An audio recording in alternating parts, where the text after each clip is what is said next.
Ang ating pangunahing karakter ay nagising sa katawan ng isang absolute loser na noble na si Liam. Nang mapagtanto niya na siya ngayon ay nasa katawan ng isang bata, agad siyang nagpanik.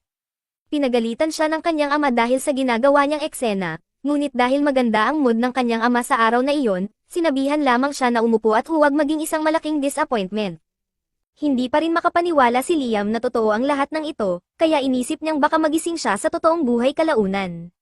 Ngunit kinabukasan, nagising siyang si Liam Hamilton pa rin, kaya napilitan siyang tanggapin na ito na ang kanyang bagong buhay.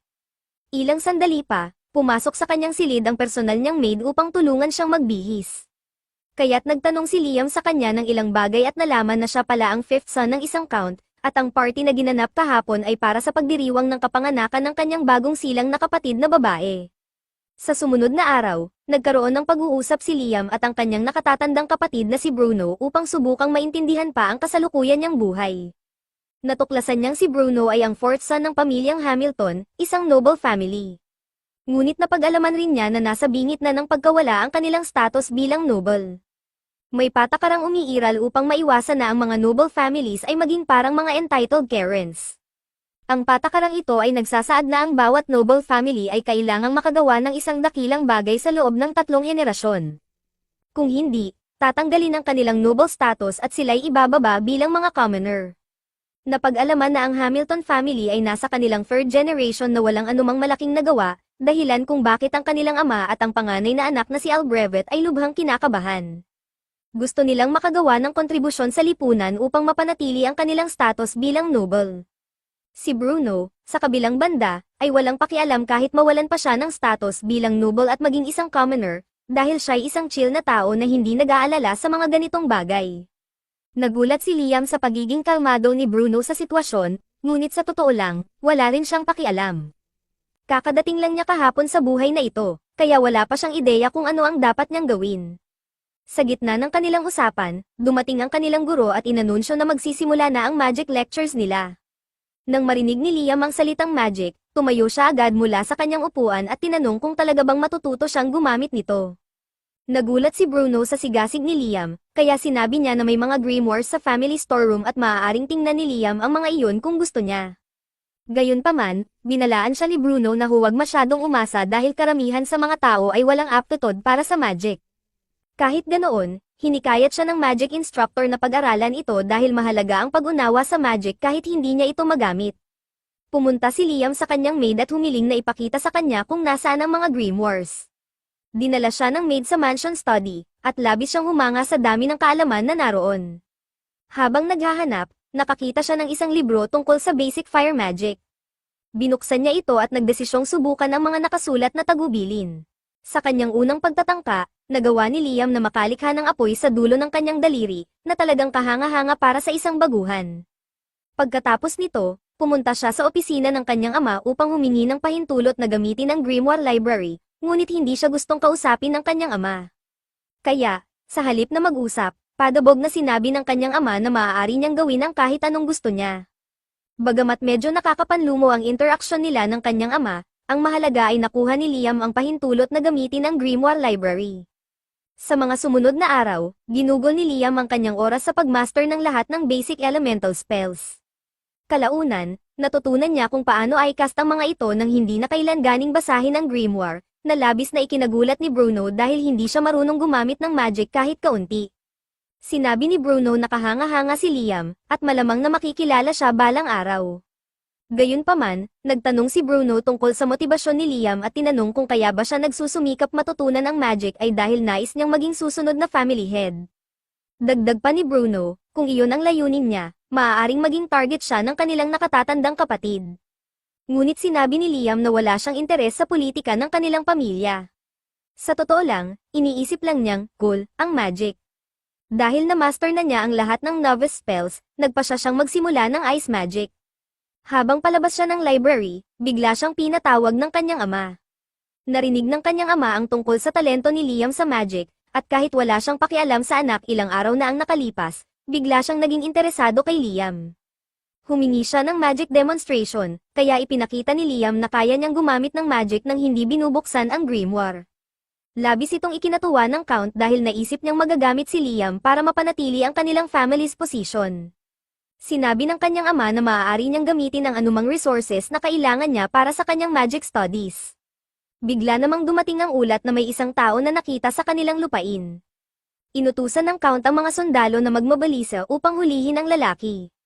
Mukhang malaking banta ang taong ito, ngunit walang pakialam si Liam dahil wala naman itong kinalaman sa kanya. Bumalik siya sa kagubatan upang magpraktis ng kanyang magic. Habang naglalakad siya sa kagubatan, nakita niya ang isang lalaki na nakaupo sa ilalim ng puno. Mukha itong kinakabahan at tinanong si Liam kung miyembro ba siya ng Hamilton family at naroon para hulihin siya. Kinumpirma ni Liam na miyembro nga siya ng Hamilton family, ngunit sinabi niyang wala siyang interes na hulihin ito dahil hindi niya alam kung sino ang lalaki. Laking ginhawa ng lalaki nang marinig ito, ngunit napansin niyang may dalang grimoire si Liam.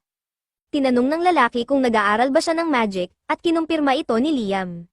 Sinabi rin niya na magpapraktis siya dahil ang patuloy na practice ang susi sa pagpapahusay. Bago umalis si Liam, tinanong siya ng lalaki kung gusto niyang matuto ng mas epektibong paraan ng paggamit ng magic. Napukaw nito ang interes ni Liam kaya tinanong niya kung ano ang ibig sabihin ng lalaki. Ipinakita ng lalaki ang isang teknik na nagpapahintulot na gumamit ng 5 iba't ibang klase ng magic ng sabay-sabay. Labis na humanga si Liam at tinanong kung maaari siyang turuan ng mabilis na magic lesson. Nagulat ang lalaki sa pagiging magalang ni Liam, dahil karamihan sa mga noble ay kilalang arogante. Pero naiiba si Liam, marahil dahil bago pa lang siya sa mundong ito. Sa unang leksyon, ipinaguhit ng lalaki kay Liam ang 2 diagram sa lupa ng sabay. Nagawa ito ni Liam ng mahusay kaya't inutusan siyang mag-cast ng 2 spells ng sabay, isang flame cutter sa kanan at isang fireball sa kaliwa. Pagkatapos i-visualize ang spells, nagawa ni Liam ang sabay na pagcast sa unang subok, na labis na ikinabilib ng lalaki. Ipinasubok ng lalaki na mag-cast ng 3 spells ng sabay. Sa una, mukhang gumagana ito, ngunit biglang naubos ang kanyang magic, kaya nabigo siya. Sinabi ng lalaki na ang dahilan ay kulang pa ang magic power ni Liam para mapanatili ang simultaneous cast. Pinaliwanag din ng lalaki na ang multi-spell casting technique ay gumagana lamang sa prime numbers. Maaari kang gumamit ng 1, 2, at 3 spells ng sabay, ngunit hindi gagana ang 4 na spells kahit anong gawin mo. Ang limitasyon ng lalaki ay 13 spells ng sabay, na sobrang kahanga-hanga, ngunit dahil sa laki ng kanyang magic power, kaya pa niyang umabot sa 6 kung gugustuhin niya. Dahil sa patakaran ng prime number rule, hindi makakapag-activate si Liam ng mas mataas na semo casting hanggang ang kanyang magic power ay kaya nang suportahan ang 17 spells. Sa ngayon, si Liam ay 12 spells pa lang ang kaya, ngunit naniniwala ang lalaki na, sa pamamagitan ng maayos na training routine, may aangat ni Liam ang kanyang magic power sa matataas na antas. Upang tulungan siya, iniaalok ng lalaki ang isang espesyal na ring. Ang ring na ito ay parang isang malaking grimoire at mayroong iba't ibang spells na nakaimbak dito, kaya maaaring pag-aralan ni Liam ang mga iyon anumang oras. Masiglang isinuot ni Liam ang singsing, at higit sa 300 spells ang nagsimulang pumasok sa kanyang isipan. Labis siyang nasasabik na subukan ng mga ito kaya tumingin siya sa kagubatan at inactivate ang windshot spell, na lumikha ng isang malakas na ihip ng hangin. Tuwang-tuwa si Liam sa naging resulta kaya bumaling siya sa lalaki upang pasalamatan ito, ngunit biglang wala na ang lalaki. Nang biglang dumating ang maid ni Liam, binalaan siya nito na delikado ang magpagala-gala sa kagubatan mag-isa sa ngayon. Ayon sa maid, may isang kainahinalang tao na pinaghahanap, kaya pinayuhan niya si Liam na mag-ingat sa pakikipag-usap sa mga estranghero. Bukod doon, dala rin ng maid ang isang grimoire na nais ng kanyang ama na ibigay kay Liam. Iniabot niya ito kay Liam bago bumalik sa mansyon. Pagkaalis ng maid, muling lumitaw ang lalaki sa likuran ni Liam. Agad siyang tinanong ni Liam kung saan siya nagpunta kanina. Sinabi ng lalaki na hindi siya umalis, gumamit lamang siya ng invisibility magic upang manatiling nakatago dahil hindi siya maaaring makita ng iba sa lugar na iyon. Pag-usapan man iyon, napansin ng lalaki ang bagong grimoire na nakuha ni Liam. Sinabi niya na mukhang kawili-wili ang librong iyon at inalok siyang turuan ng isang trick. Pinagbukas niya si Liam ng grimoire at sinabing subukang mag-summon ng isang spirit habang suot ang singsing na ibinigay sa kanya. Sinubukan ito ni Liam at nag-summon siya ng fire spirit, ngunit sa halip na manatili ito sa labas, na-absorb ito sa singsing. Inulit niya ito sa iba pang elemental spirits, at lahat ng ito ay naimbak sa singsing. Ngayon, maaari niyang hingin ang tulong ng mga spirits anumang oras. Pagkatapos mag-train ni Liam, napansin niyang wala na ang lalaki at sa pagkakataong ito, siguradong hindi na siya babalik. Bago umalis ang lalaki, iniwan niya ang isang mensahe para kay Liam na isinulat sa lupa. ipagpatuloy mo ang iyong pag-eensayo sa magic at tiyak na magiging isang dakilang salamangkero ka sa hinaharap. At, huwag mo akong isusumbong ha, kung may magtanong, sabihin mo na wala ako dito. Bagamat kaunti lamang ang alam ni Liam tungkol sa lalaking iyon, hindi may kakaila na mas marami siyang natutunan sa hapong iyon kaysa sa maaaring matutunan niya ng mag-isa. Kaya't mula noon, kinilala niya ang lalaki bilang kanyang master at magpasawalang hanggan siyang magpapasalamat sa kanya. Isang buwan ang lumipas mula nang unang makilala ni Liam ang kanyang master. Sa panahong iyon, naging mas consistent siya sa kanyang training, at ngayon ay mas bihasa na siya sa paggamit ng kanyang magic. Isang araw, lumapit si Bruno kay Liam at nagulat nang makita na nakagawa si Liam ng white charcoal gamit lamang ang magic. Ang white charcoal ay mas mainit ang pagkasunog kumpara sa ordinaryong charcoal at hindi ito naglalabas ng usok. Napakakagamit nito, ngunit halos imposible itong gawin ng walang special furnace at extreme precision. Kaya't labis ang paghanga ni Bruno na nagawa ito ni Liam nang walang anumang kagamitan, kundi magic lang. Napansin din ni Bruno ang isang bag na puno ng Elcro crystals, mga crystals na nakakatulong sa pag-restore ng nagamit na magic power. Tinanong niya si Liam kung siya rin ba ang gumawa ng mga iyon. Kinumpirma ni Liam na siya nga, bagamat aminado siyang nahirapan siyang ma-perfect ang proseso noong una. Kinakailangan kasi nito ang sabay-sabay na paggamit ng 5 klase ng magic, ngunit sa huli ay nakuha niya rin ang tamang paraan. Masaya si Bruno na makita ang talento ng kanyang nakababatang kapatid. Ipinahayag niya na malamang kaya na ni Liam na tumayo sa sarili nitong mga paa. Bilang Polem, sinabi ni Bruno na ikakasal na siya kaya hindi na siya madalas na makikita sa mansyon. Nabigla si Liam dahil iyon ang unang beses na narinig niya ang tungkol sa kasal ni Bruno. Ipinaliwanag ni Bruno na ikakasal siya sa isang mababang ranggo na noble family. Bagamat mas maliit ang yaman ng pamilya ng mapapangasawa niya kumpara sa Hamilton family, magkakaroon naman siya ng mas malaking kalayaan, kaya masaya siya sa kasunduan. Hindi alam ni Liam kung ano ang mararamdaman tungkol dito, ngunit sinabi niyang masaya siya para kay Bruno. Bago umalis, binigyan ni Bruno ng payo si Liam, sinabi niya na ang kanilang ama ay talagang nais magkaroon ng anak na babae upang maipakasal ito sa royal family at mapanatili ang status ng Hamilton family bilang nobility. Ngunit dahil lalaki si Liam, itinuring siya ng kanilang ama bilang isang failure, at nagpa siya itong subukang muli na magkaroon ng anak na babae. Sa paglipas ng panahon, habang naghihintay ng pagkakataong iyon, lalo lamang siyang kinabahan tungkol sa posisyon ng kanilang pamilya. Sa desperadong pagsubok na makagawa ng isang dakilang bagay, nagpadala siya ng isang hukbo ng 1,000 sundalo upang patayin ang isang halimaw na nakasil sa kagubatan. Sa kasamaang palad, lubos na nabigo ang planong iyon, na nagresulta sa pagkamatay ng mahigit 70% ng mga sundalo. Ang kanilang ama ay patuloy pa ring nagsusumikap upang makagawa ng isang malaking tagumpay para sa Hamilton family. Subalit, sa personal na opinyon ni Bruno, ang pamilya nila ay parang cooked na, kaya pinayuhan niya si Liam na mag-isip ng paraan para mabuhay ng independyente. Dahil dito, napagdesisyonan ni Liam na sundin ang payo ni Bruno tungkol sa pagiging independent. Nagsimula siyang magbenta ng kanyang mga produkto upang kumita ng sariling pera. Maganda ang naging resulta nito dahil ang white charcoal na kanyang ginawa ay isang mahalagang kalakal na mabenta sa magandang presyo. Gayunpaman, kailangan niya ng mas mataas na kita upang tuluyang makapagsarili. Habang nasa bayan, nagdesisyon si Liam na magpahinga at kumain sa isang noodle shop. Umorder siya ng isang mangkok ng ramen, at labis siyang nasarapan sa lasa nito.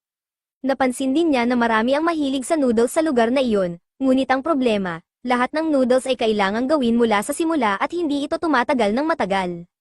Dahil dito, nagkaroon ng ideya si Liam na maaaring magdulot ng malaking kita. Matapos ang kaunting eksperimento, pumunta siya sa kanyang maid at sa head chef habang naghahanda ang mga ito ng hapunan.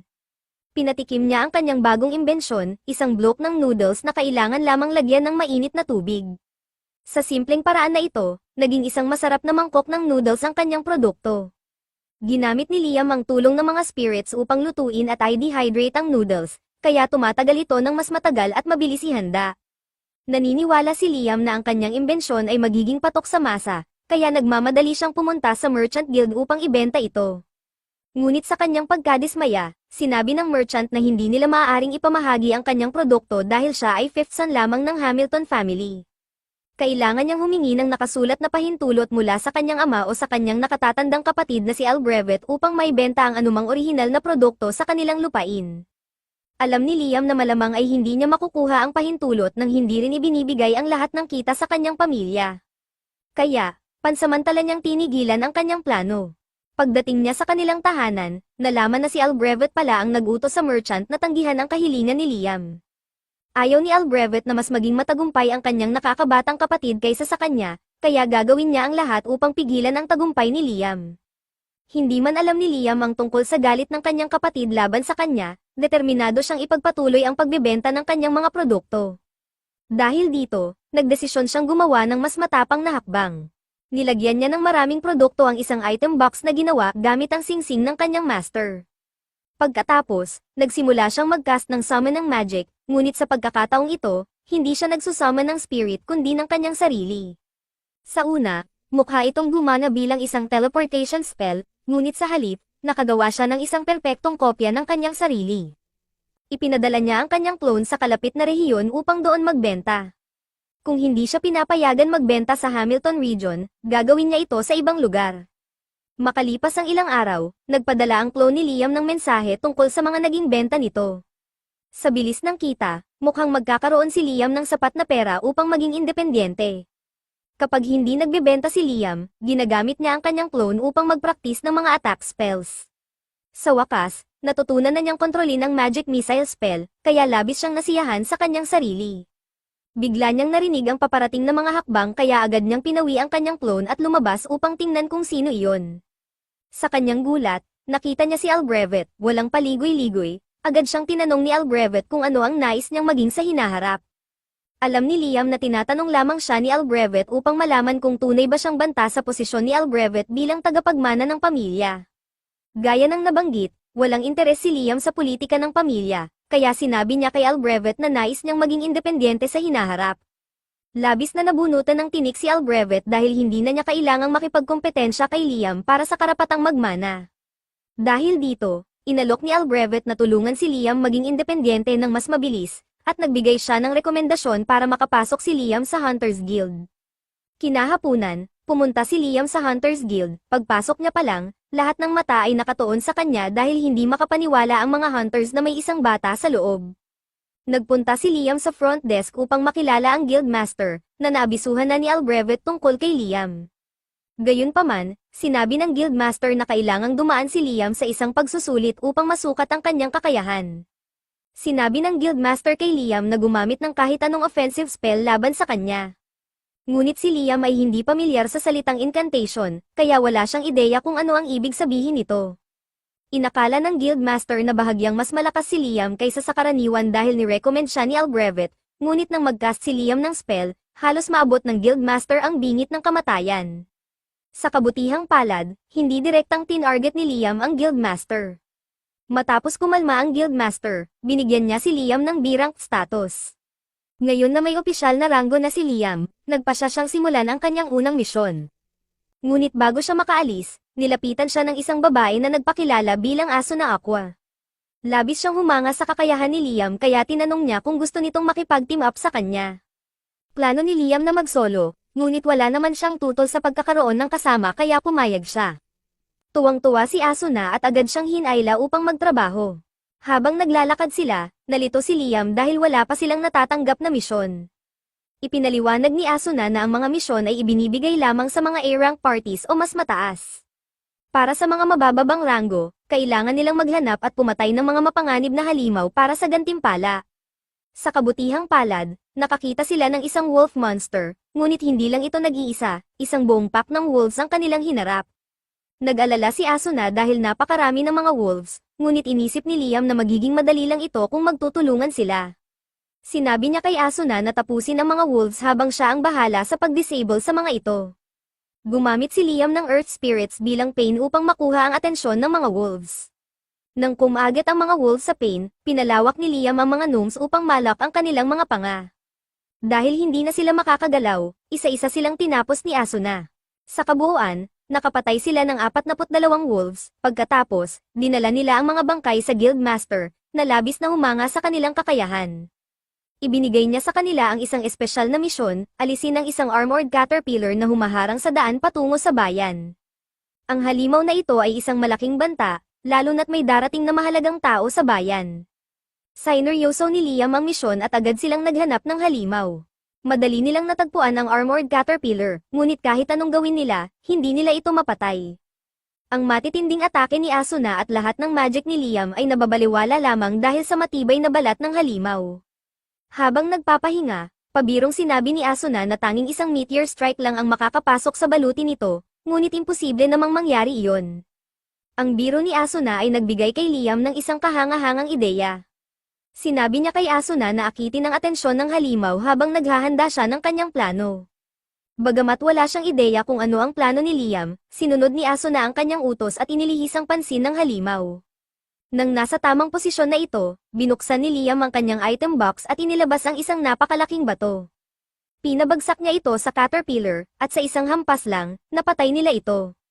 Napakabisa ng paraan ni Liam at Asuna na matapos nilang patayin ang unang armored caterpillar, natagpuan at napatay rin nila ang ikalawa. Nag-alala si Liam na maaaring may iba pang caterpillars sa paligid, kaya gumamit siya ng search spell. Tama ang kanyang hinala, natagpuan niya ang isa pang halimaw na nagtatago malapit, at agad rin niya itong pinatay. Labis na humanga ang guildmaster sa performance ni Asuna at Liam kaya inalok niya silang bigyan ng gantimpalang 5 beses ang orihinal na halaga. Makalipas ang ilang araw, nang dumating ang mahalagang bisita, sina Liam, Asuna, at maraming tao mula sa bayan ay nagtipon upang makita kung sino ito. Naroon din ang ama ni Liam at si Albrevet upang salubungin ang panauhin. Ngunit, sa hindi maipaliwanag na dahilan, tila interesado ang bisita kay Liam.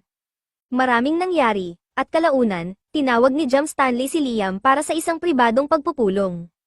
Wala namang ideya si Liam kung bakit nagpakilala si Jam bilang Jam Stanley at agad na dumiretso sa punto. Tinanong niya si Liam kung paano niya nakuha ang singsing ni Raymond.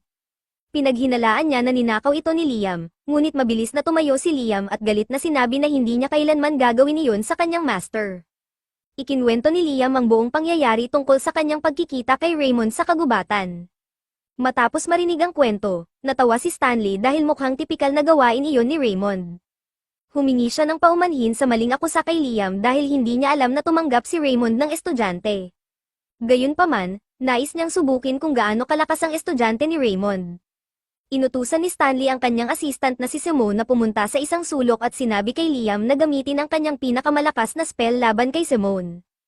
Pumayag si Liam sa pagsubok, kaya naghanda siya at nagcast ng magic missiles. Para makuha ang pinakamalakas na resulta, gumamit siya ng isang incantation na kamakailan lang niyang natutunan. Ang incantation ay nag-a-amplify ng magic power na ginamit sa spell, at para maging mas epektibo, kailangang may personal na kahalagahan ang mga salitang ginagamit dito para sa caster.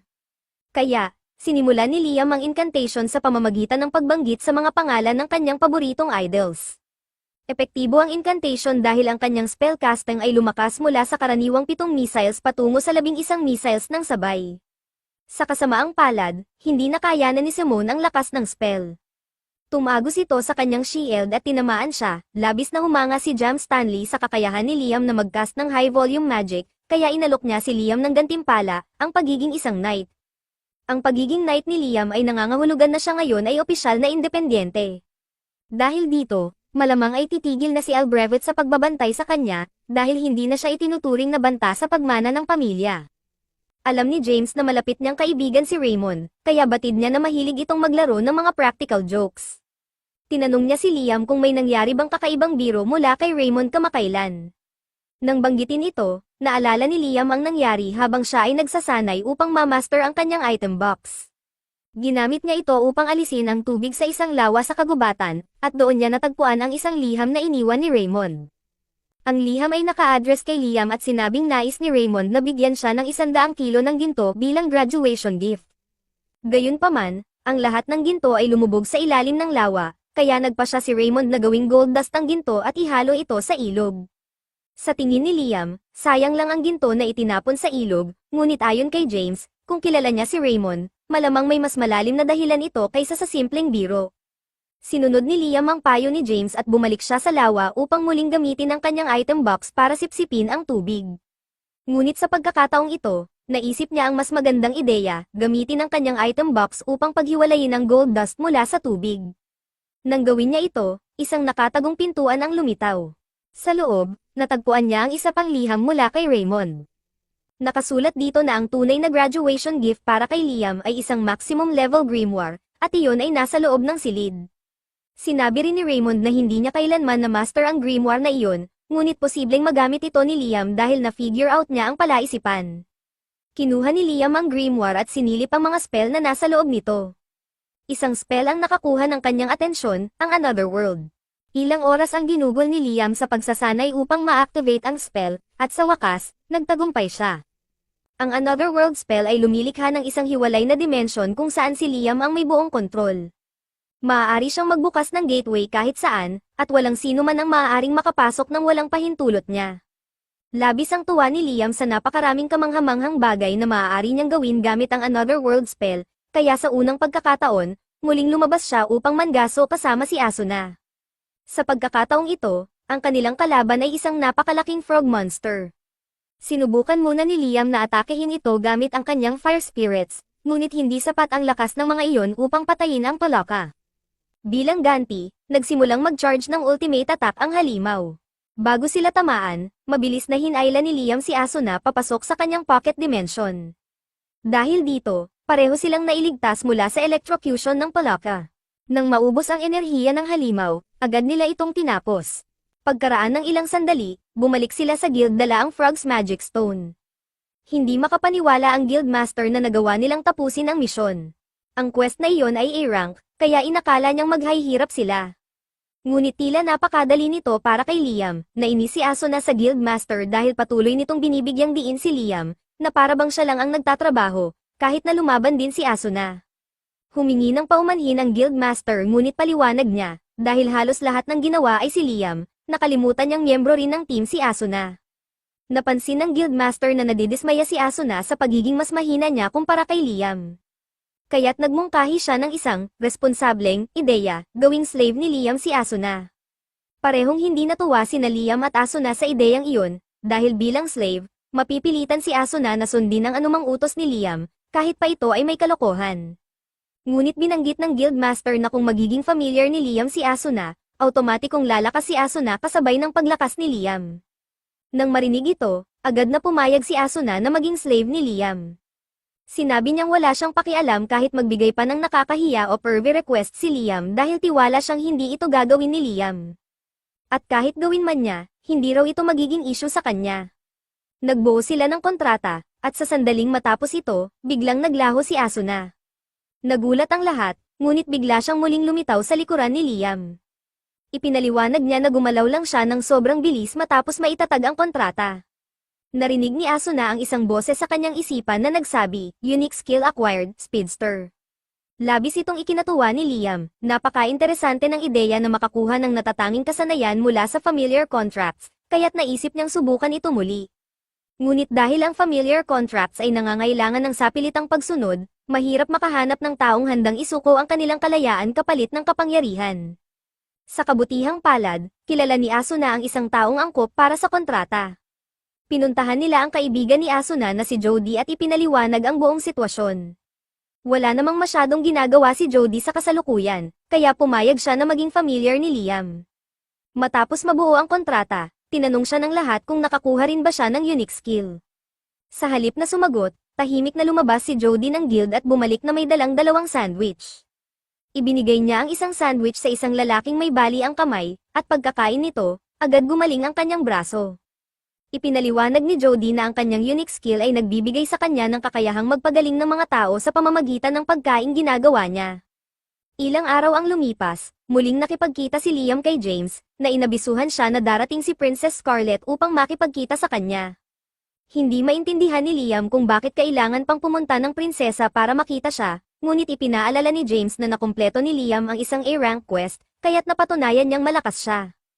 Bukod pa rito, may kakayahan siyang magbigay ng unique skills sa pamamagitan ng pagiging master ng iba. Partikular na interesado ang prinsesa na makita ang mga kakayahan ng mga familiars ni Liam.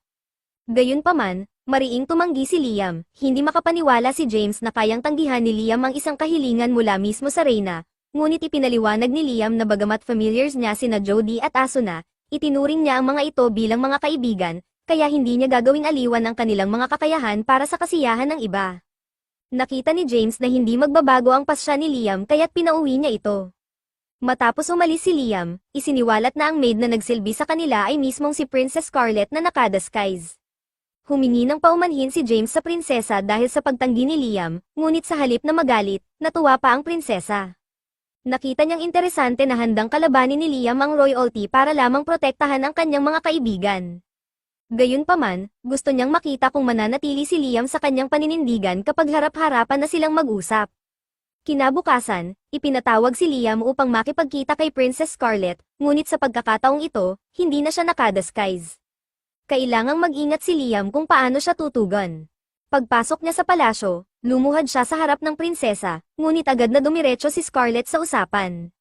Ipinatawag niya ang isang upuan para kay Liam at binanggit na narinig niya ang tungkol sa pagkatalo ni Liam sa isang armored caterpillar at isang higanteng palaka. Partikular siyang humangan na nagawa ni Liam patayin ang palaka nang hindi gumagamit ng high-level magic, isang bagay na hindi pa nagagawa ng kahit sino.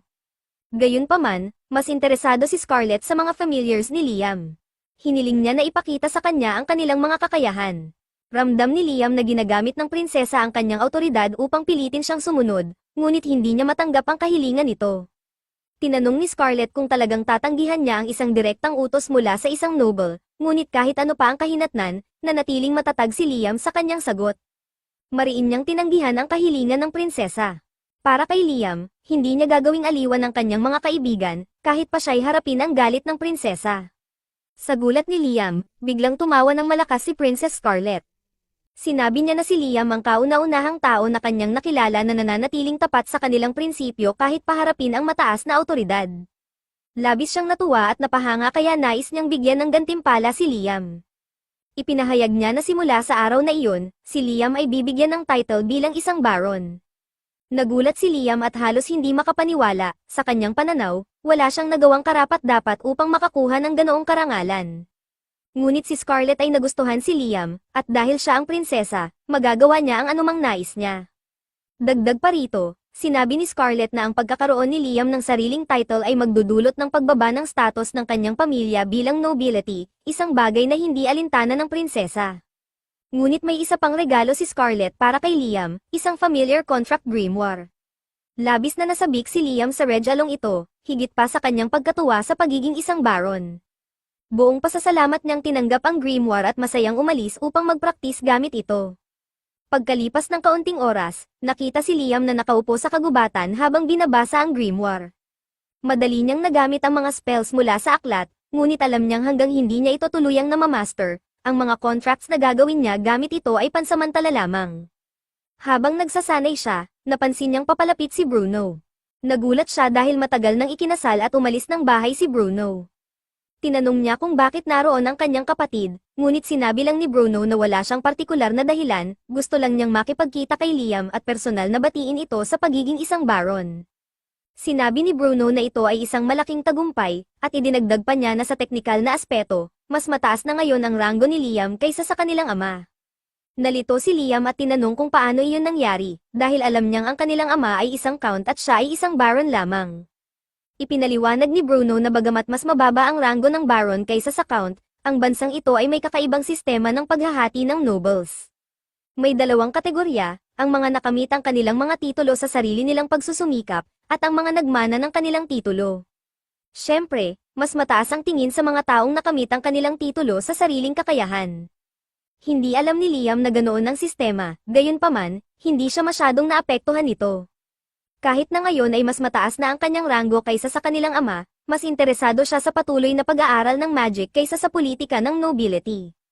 Habang naglalakad si Liam sa mga pasilyo, nadaanan niya si Albrevet at binati ito. Ngunit sa halip na bumati pabalik, bastos na iniwasan ni Albrevet si Liam. Naiwan si Liam na nagtataka kung bakit galit na galit ang kanyang kapatid. Samantala, si Albrevet ay nagngangalit sa galit, hindi niya matanggap na ang bobo niyang nakakabatang kapatid ay biglang sumisikat at nag-uumapaw sa mga tagumpay. Habang naglalakad, narinig niya ang usapan ng ilang maids tungkol sa mga kamanghamanghang nagawa ni Liam kamakailan. Labis itong ikinainsulto ni Albrevet, kaya't sinigawan niya ang mga ito, sinasabing, kung sa tingin ninyo'y napakahusay ni Liam, bakit hindi na lang kayo magtrabaho para sa kanya? Napansin ng mga maids na halata ang pagseselos ni Albrevet, kaya't agad silang humingi ng paumanhin para hindi siya lalong magalit.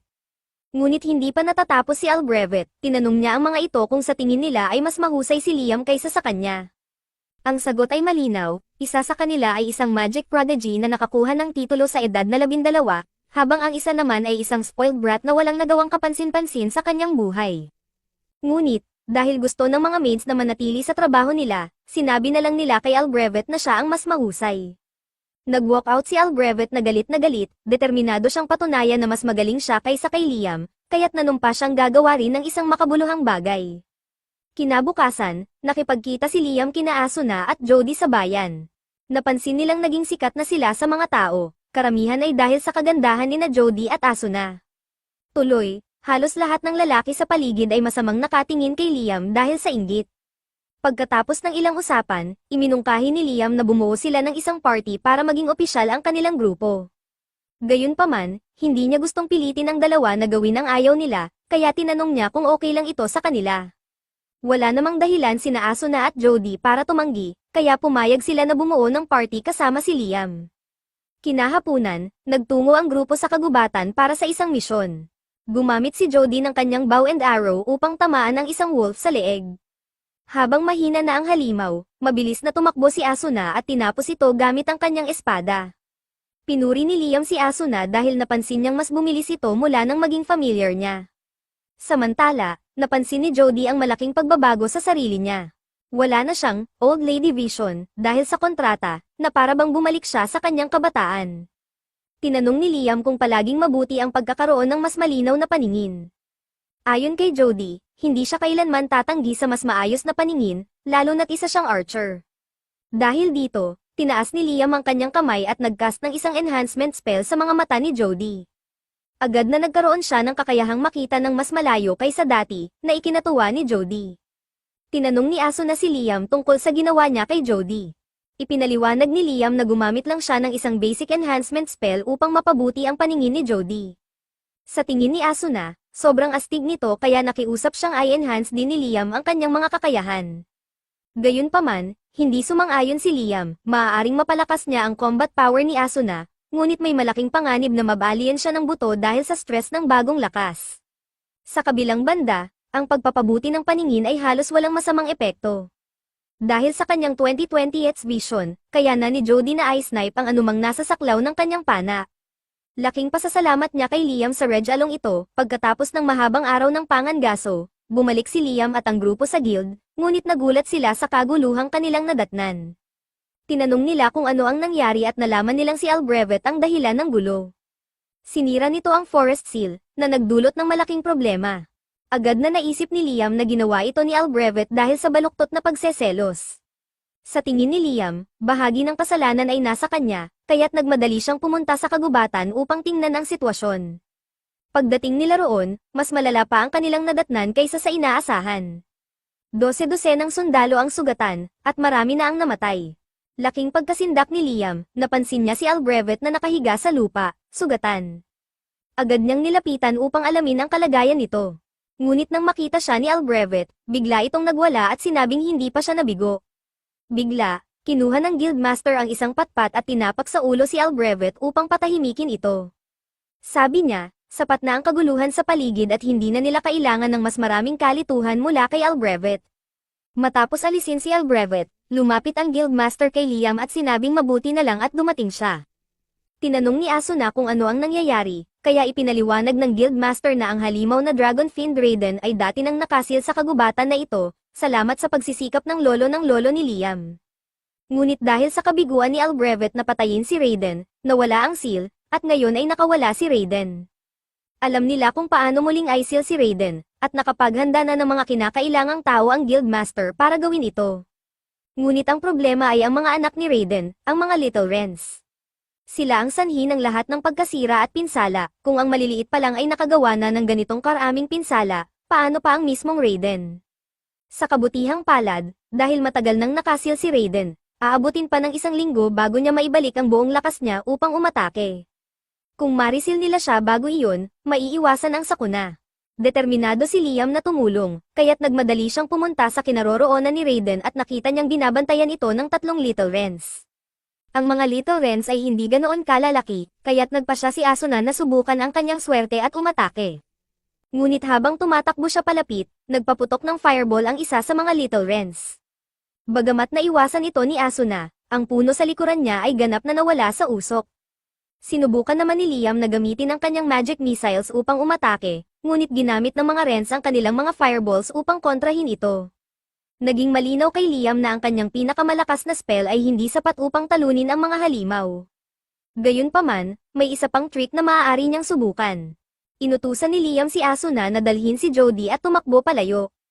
Habang papalapit ang lahat ng Little Wrens kay Liam, binuksan niya ang kanyang Another World Gate at hinayaan silang mahulog dito. Agad silang natrap sa loob ng hiwalay na dimensyon. Hindi makapaniwala ang Guildmaster na nagawa ni Liam talunin ang tatlong Little Wrens ng mag-isa, at maging si Liam ay nagulat dahil muntik na siyang matalo.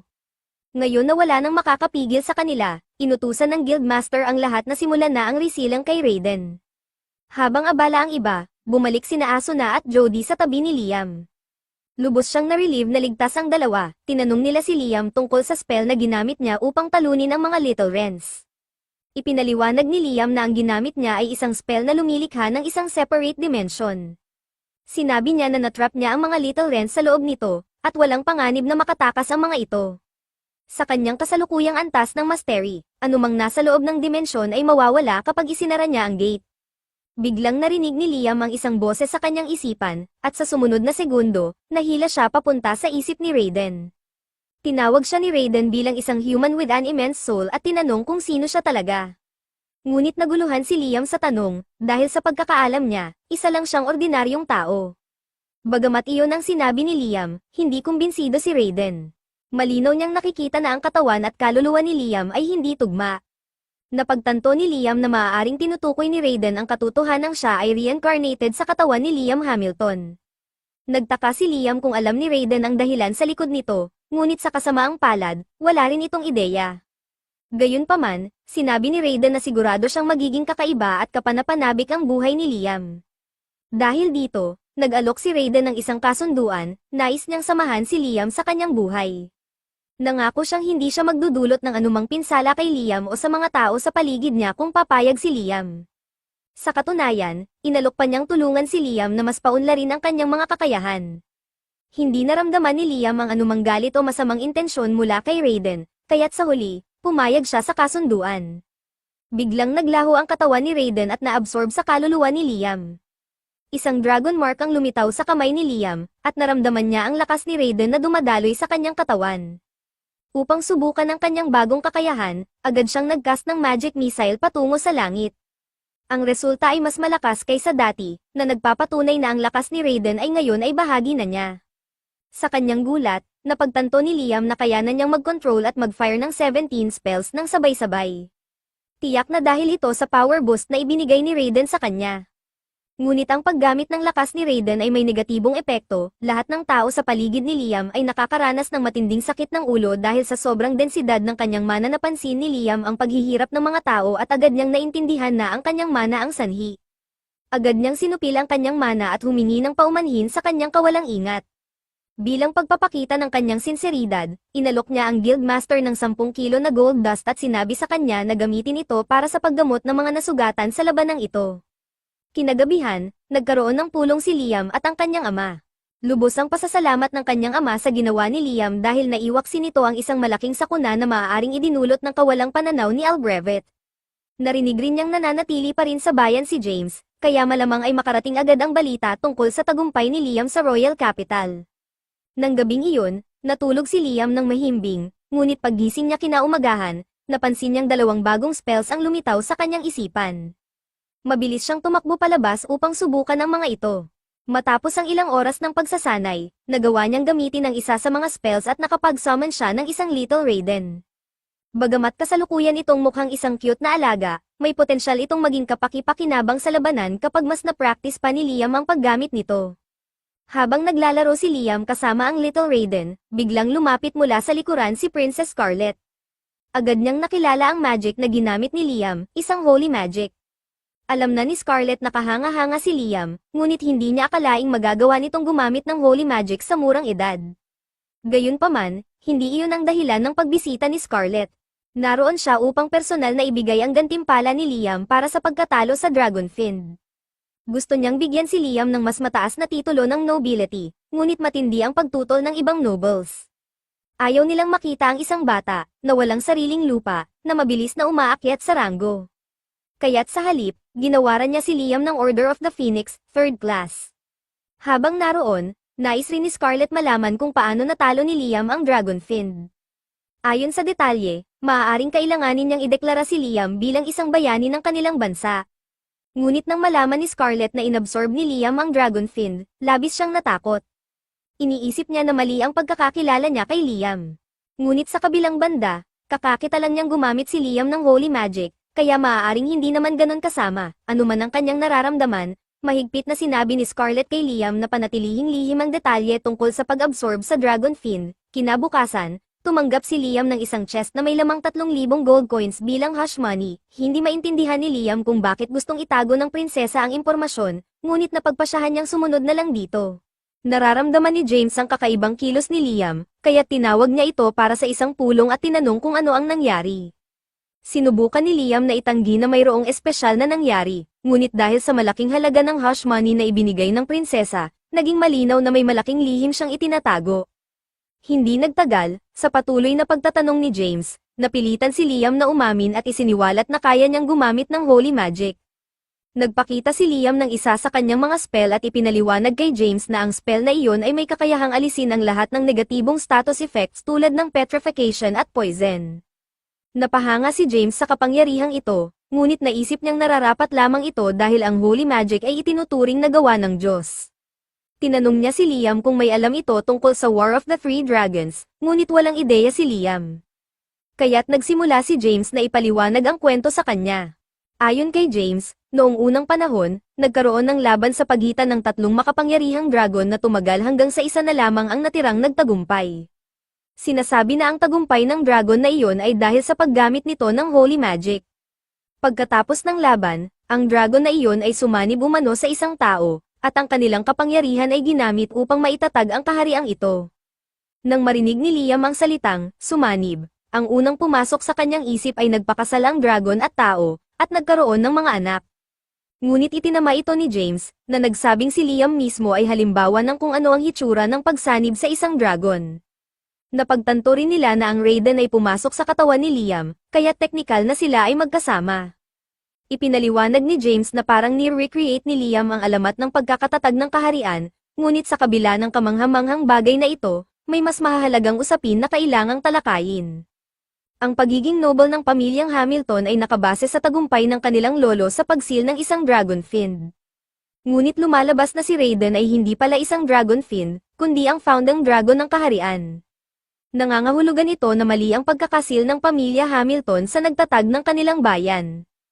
Kapag kumalat ang impormasyong ito, tiyak na mawawala ang status ng pamilya Hamilton bilang mga maharlika.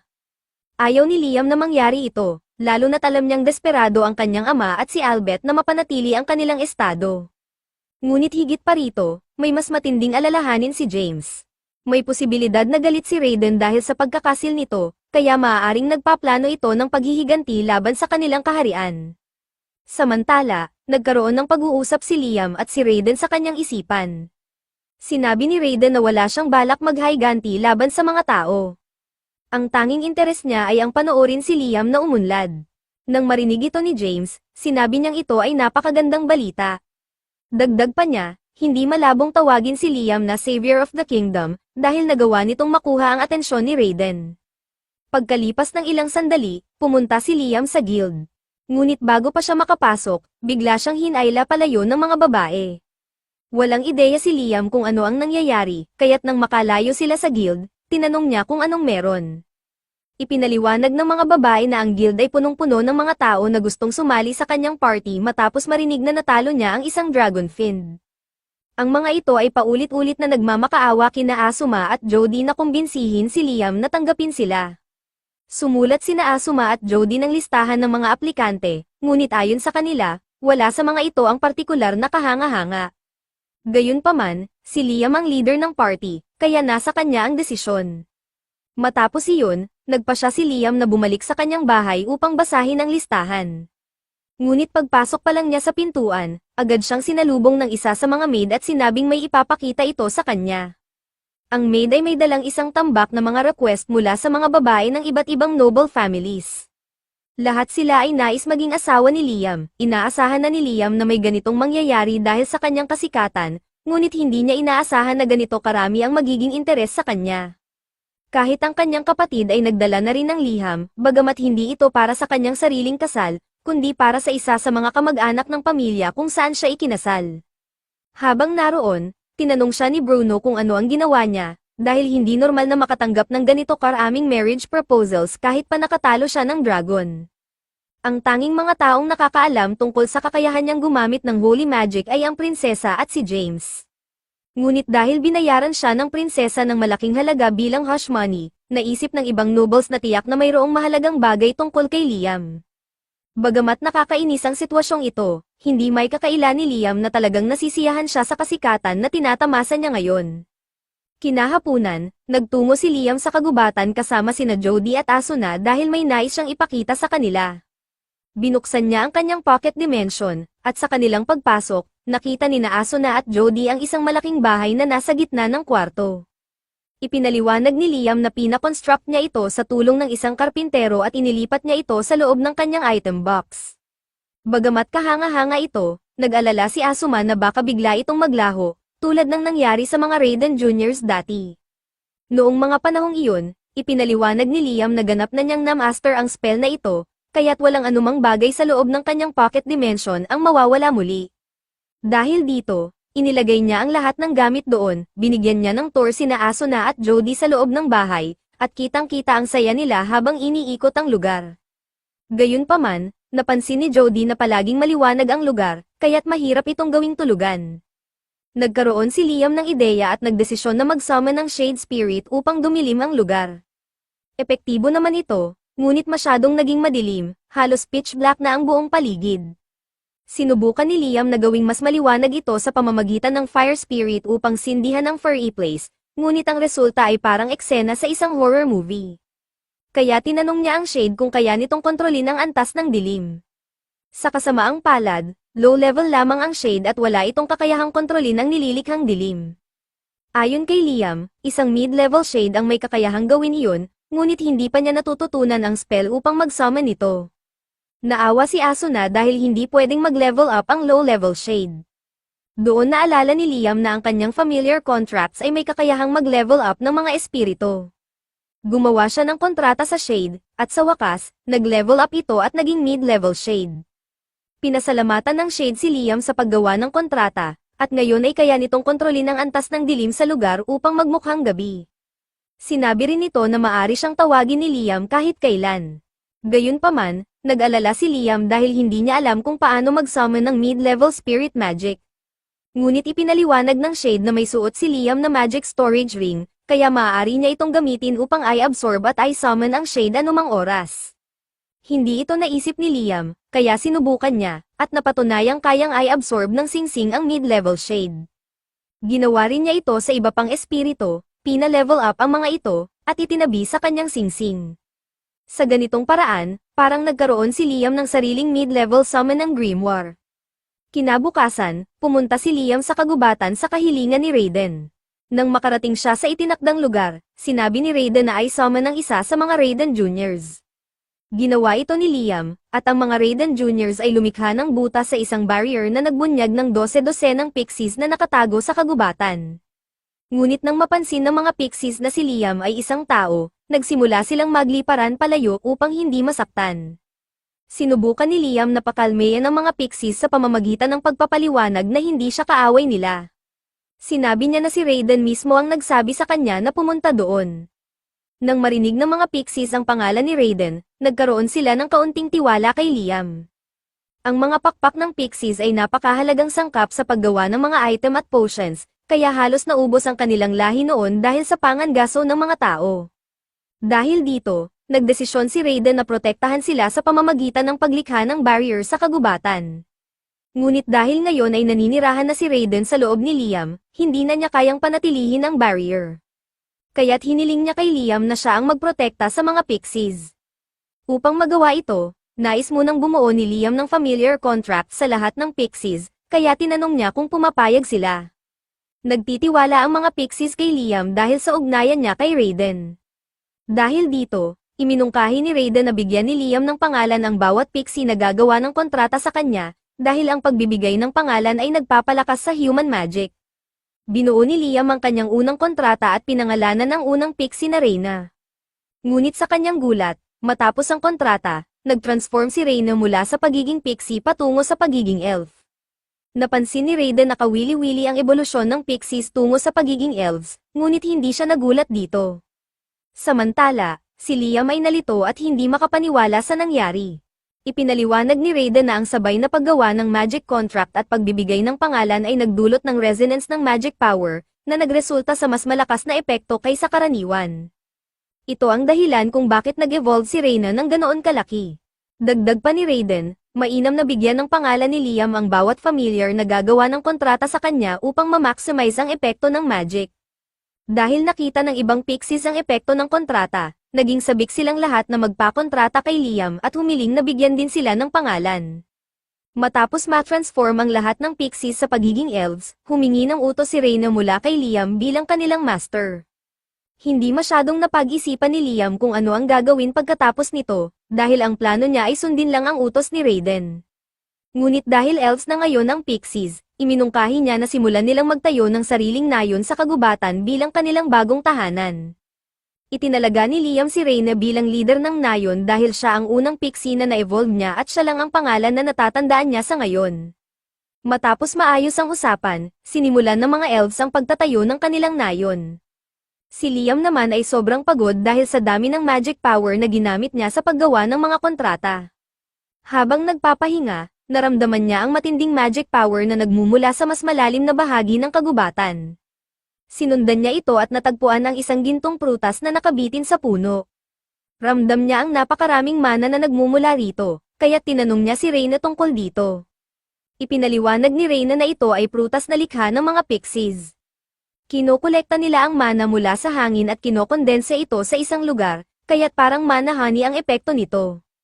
Tinanong ni Liam kung maaari niya itong kainin, at sumang-ayon naman si Reyna. Pinutol niya ang prutas, kinagat ito, at laking gulat niya nang hindi lamang bumalik ang kanyang magic power, kundi nadagdagan pa ang kanyang kabuoang magic capacity. Dahil dito, kaya na niyang mag-cast ng 19 spells nang hindi na kailangang mag-chant. Kinabukasan, bumalik si Liam sa nayon upang tingnan ang progreso ng mga elves. Lumabas si Reyna upang salubungin siya, ngunit may masamang balita. Bagamat sinabihan niya silang magtayo ng mga bahay, wala silang kaalaman sa tamang paraan ng paggawa nito. Kaya ang kanilang mga bahay ay hindi masyadong maayos.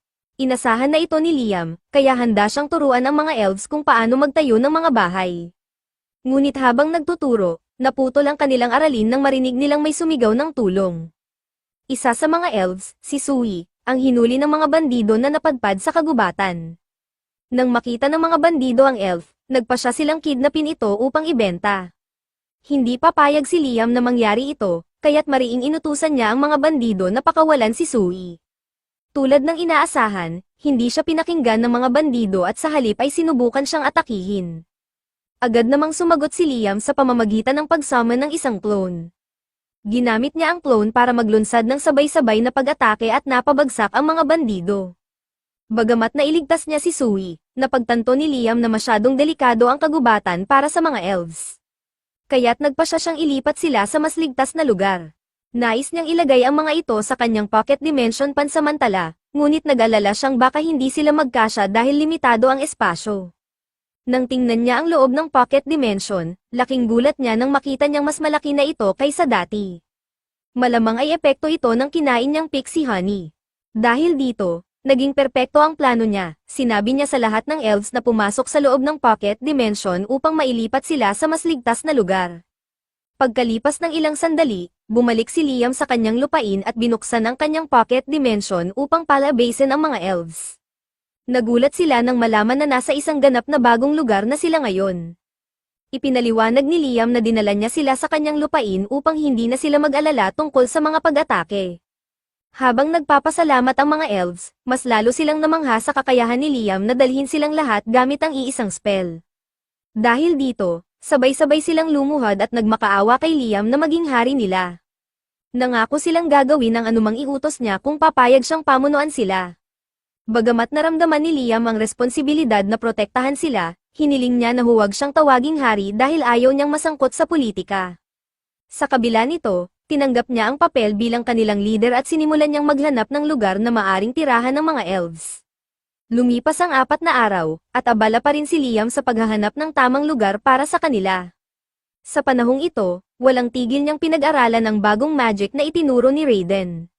Nang tuluyan niya itong matutunan, pinapila niya ang lahat ng elves at ginamit ang spell upang i-teleport sila ng 100 kilometro mula sa kanilang kinalalagyan patungo sa isang lugar na tinatawag na Sealed Islands. Ang lugar na ito ay seliado ni Raiden noong unang panahon, ngunit pinahintulutan niyang gamitin ito ni Liam at ng mga elves. Kung maglalakad sila papunta rito, aabutin sila ng 4 na araw, ngunit dahil sa bagong teleportation magic ni Liam, nagawa nilang makarating doon agad. Sinabi niya sa mga elves na maaari na silang manirahan sa lugar na ito, ngunit kailangan pa rin niya ng tulong para maipatayo ang kanilang mga bahay. Pansamantala, iniwan niya ang isang Raiden Jr. upang protektahan ang mga elves habang wala siya. Pagkatapos nito, nag-teleport si Liam pabalik sa kanyang tahanan. Pagdating niya, binisita siya ng prinsesa upang tanungin kung nabanggit ba ni Raiden ang tungkol sa Promised Lands. Hindi alam ni Liam ang tungkol dito, ngunit sinabi niyang pinahintulutan siya ni Raiden na gamitin ang lugar na tinatawag na Sealed Lands. Dahil dito, hiniling ng prinsesa na dalhin siya roon. Pumayag si Liam, ngunit humingi rin siya ng kapalit. Hiniling niyang dalhin ng prinsesa ang isa sa mga court engineers dahil may proyekto siyang nais tapusin. Ngunit sa halip na ang tunay na engineer, gumawa si Liam ng clone ni Golak at ginamit ang teleportation magic upang dalhin ang clone at ang prinsesa sa Sealed Lands. Pagdating sa Sealed Lands, sigurado ang prinsesa na ito na nga ang Promised Lands. Ikinwento niya ang alamat na nagsasabing ang kaligtasan ng sangkatauhan ay matatagpuan sa Promised Lands, at ang singsing na dala niya ang susi. Ang singsing na ito ay nasa royal family sa loob ng maraming henerasyon, ngunit bigla itong nag-react kay Liam. Nang hawakan ito ni Liam, isang malaking bahagi ng lupain ang nagsimulang umangat sa kanyang utos. Nagulat ang prinsesa sa nasaksihan at lumuhad kay Liam, nakiusap na magtatag siya ng isang bansa sa lugar na ito para sa kapakanan ng sangkatauhan. Bagamat ayaw ni Liam gawin ito, nangako ang prinsesa ng kanyang katapatan at lahat ng kanyang mga resources upang maisakatuparan ito, kaya't napilitan siyang pumayag. Sa ilalim ng mga tagubilin ng Golak clone, patuloy na umuunlad ang pagtatayo ng nayon ng mga elves. Habang abala sila sa kanilang gawain, ginamit naman ni Liam ang kanyang magic upang alisin ang mga halimaw na gumagala sa lupain. Nang mapabagsak niya ang isang higanteng pagong, napansin niyang nakatayo si Princess Scarlet sa likod niya. Humingi ng paumanhin si Scarlet dahil sa kanyang pagtitig, ngunit hindi niya maiwasang humanga sa pambihirang lakas ng magic ni Liam. Hindi pa rin komportable si Liam sa master-servant relationship na gusto ni Scarlet, kaya sinabi niya na hindi niya kailangang maglingkod sa kanya, lalo na't ang posisyon ni Scarlet bilang pangalawang prinsesa ng kaharian ay mas mataas kaysa kay Liam. Gayunpaman, ipinaliwanag ni Scarlet na ginagawa niya ito ng kusang loob. Ang kanyang pamilya ay may dragon blood sa kanilang mga ugat, kaya karaniwan ng pinapakasal ang mga kababaihan ng kanilang pamilya upang makabuo ng alyansa sa ibang kaharian. Mas gugustuhin na lang niyang maglingkod sa Dragon God Raiden kaysa manatiling prinsesa ng kaharian. Nang makita kung gaano ka-devoted si Scarlet, nagustuhan siya ni Raiden at sinabi nitong maglakad siya ng 1 kilometro sa hilaga dahil may bagay doon na maaaring magustuhan niya. Sinunod ni na Scarlet at Liam ang direksyon ni Raiden, at sa gitna ng kagubatan, natagpuan nila ang pasukan sa isang sinaunang ruins.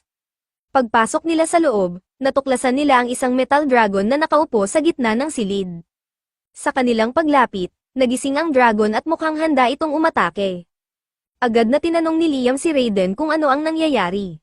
Ipinaliwanag ni Raiden na ang metal dragon ay isa sa mga tagapagbantay na nilikha niya, at tiyak na aatakihin nito sila. Gayunpaman, sinabi ni Raiden na kung maaalis ni Liam ang isa sa mga sinaunang letra sa noo nito, magiging masoner ang alaga ito. Mukhang madali naman ang plano, kaya't nag-teleport si Liam papunta sa noo ng dragon. Gamit ang isang Holy Lance, matagumpay niyang tinusok ang isa sa mga letra, dahilan upang ma-deactivate ang defense mode ng dragon. Pagkatapos nito, ang dragon ay nag-react sa dragon blood na dumadaloy sa katawan ni Scarlet at nagpa siya itong sumunod sa kanya. Masaya namang tinanggap ni Scarlet ang Dragon Guard bilang kasamahan. Gayunpaman, nang sinabi ni Liam na nais niyang bumalik sa ibabaw, Sinabi ni Scarlet na mananatili muna siya roon upang bantayan ang dragon hanggang sa ganap na gumaling ito mula sa sugat na sanhi ng atake ni Liam. Hindi pa rin sanay si Liam sa ideya na may isang mahalagang tao tulad ni Scarlet na naglilingkod sa kanya. Sinabi ni Raiden na ang solusyon ay maging isang taong kasing halaga rin ni Scarlet upang hindi na ito maging awkward. Ngunit aminado si Liam na hindi ganoon kadaling gawin iyon. Biglang naramdaman ni Liam ang isang kaguluhan mula sa direksyon ng nayon na itinatayo ng mga elves. Nag-teleport siya papunta roon upang tingnan ang nangyayari at sa kanyang pagkabigla, natagpuan niya ang nayon na wasak na wasak. Ipinaliwanag ng mga elves na ang nagwasak nito ay isang grupo ng mga wolfmen na bigla ang umatake. Habang nag-uusap, bumalik ang mga wolfmen at iginiit na umalis sila sa Holy Land na iyon kaagad.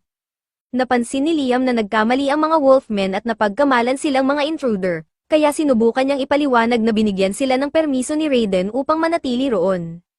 Ngunit bago pa siya makapagsalita, biglang umatake ang isa sa mga wolfmen, kaya't napilitan si Liam na mag-teleport at gumamit ng kaunting magic para depensahan ang sarili. Determinado pa rin ang mga wolfmen na palayasin si Liam at ang kanyang mga kasamahan mula sa Holy Land. Sa puntong iyon, inilabas ni Liam ang isang Raiden Jr. bilang patunay na may kaugnayan siya kay Raiden. Nang makita ito, agad na napagtanto ng mga wolfmen ang kanilang pagkakamali. Humingi sila ng taos-pusong paumanhin para sa pagwasak ng nayon. Tinanggap naman ng mga elves ang paghingi ng tawad at sinabing ayos lang ito, dahil ginagawa lamang ng mga wolfmen ang kanilang tungkulin bilang mga tagapaglingkod ni Raiden. Sinuggest ng mga babae na ang mga wolfmen ay dapat maging mga familiars ni Liam. Sang-ayon naman ang leader ng mga wolfmen, kaya pumayag silang maging familiars ni Liam. Walang dahilan si Liam para tumanggi, kaya gumawa siya ng kontrata sa leader at pinangalanan itong Chris. Kinabukasan, bumalik si Liam sa nayon upang tingnan ang progreso, at dahil sa tulong ni Chris at ng iba pang wolfmen, mas mabilis ang naging takbo ng konstruksyon. Nang makita siya ni Chris, agad itong tumalon at niyakap siya. Nang tanungin ni Liam kung paano ang lagay ng konstruksyon, itinuro ni Chris ang direksyon ng bahay na kanilang muling ginagawa, isa sa mga bahay na sinira nila noong nakaraang araw. Muli, taos-pusong humingi ng paumanhin si Chris para sa kanyang pabigla-biglang kilos, ngunit sinabi ni Liam na ayos lang ito basta't makakatulong ang mga wolfmen sa pagkukumpuni ng mga bahay. Bagamat mas mabilis sana ang trabaho kung gagamit ng magic si Liam para ayusin ang mga bahay, napansin niyang wala namang spell para rito sa kanyang ring. Ipinaliwanag ni Raiden na maaaring gumawa si Liam ng sarili niyang spell kung wala pa itong umiiral. Hindi akalain ni Liam na posible ito, kaya't itinuro ni Raiden ang proseso, kailangan lamang niyang malinaw na maisip ang bawat hakbang ng nais niyang gawin. Sinubukan ni Liam ang payo ni Raiden, inimagine niya ang bawat detalye ng proseso at gumamit ng spell sa isang piraso ng kahoy. Pinahampas niya ito kay Chris, at sa kanyang pagkagulat, agad na nag-repair ang kahoy sa orihinal nitong anyo. Ipinaliwanag ni Liam na ito ang epekto ng bagong spell na naisip niya, tinawag niya itong Heat Memory.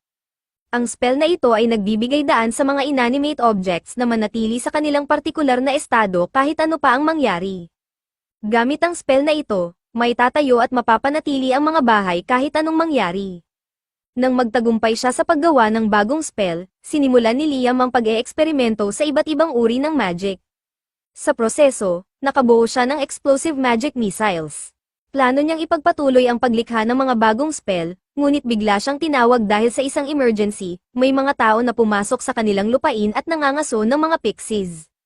Napakahalaga ng sitwasyong ito kaya't agad na tumakbo si Liam upang imbestigahan.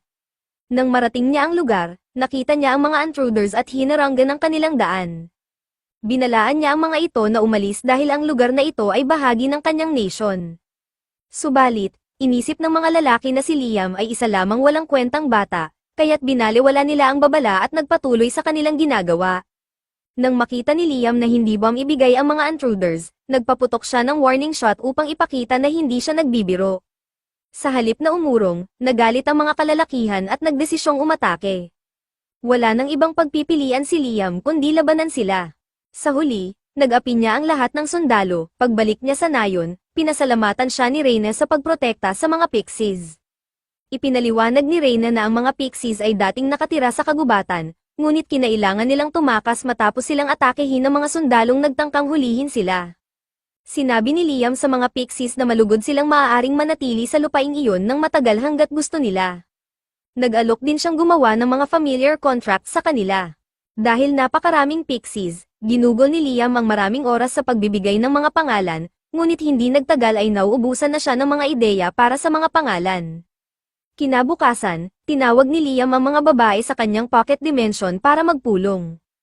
Ipinakita niya ang helmet ng isa sa mga sundalo at tinanong kung may alam sila tungkol dito. Agad na nakilala ni Scarlett ang crest sa helmet bilang pagmamayari ng kaharian ng paa. Katulad ng mga kaharian ng Junel at Quist, ang paa ay isa sa mga kaharian na nakapalibot sa Promised Land. Ipinapahiwatig nito na ang mga lalaking umatake kahapon ay malamang mga paa scouts, at kung totoo ito, hindi magtatagal ay darating din ang mga scouts mula sa Junel at Quist.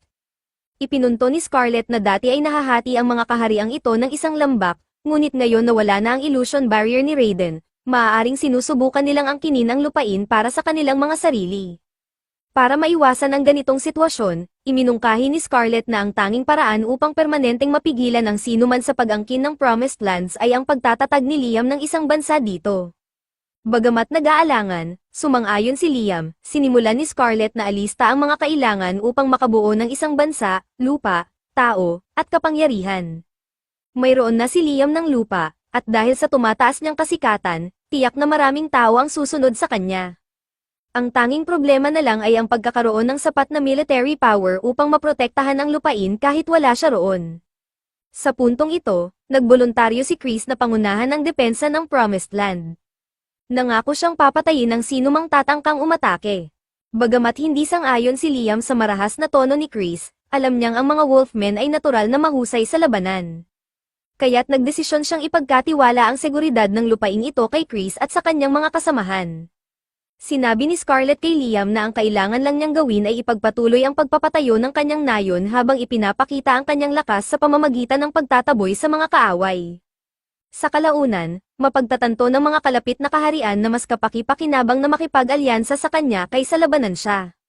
Sumang-ayon ang lahat sa planong ito, gayunpaman, kinabukasan, mas mabilis na umusad ang mga pangyayari kaysa inaasahan ni Liam.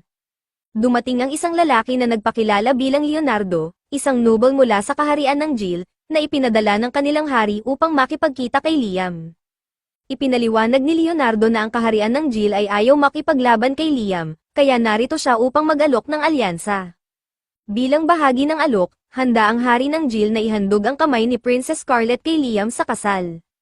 Bagamat nagtataka si Liam dahil wala pa siyang nagagawa upang maging karapat-dapat sa ganoong alok, napagtanto niyang maaaring nalaman na ng kaharian ng Jil na ang Promised Lands ay may kaugnayan sa Dragon God. Maaaring sinusubukan nilang makuha ang kanyang pabor dahil dito. Gayunpaman, hindi pa rin siya sigurado kung ano ang gagawin, kaya naisipan niyang gumawa ng telepathy spell upang tanungin si Scarlett tungkol dito. Sinabi ni Scarlett na dapat niyang tanggapin ang alok.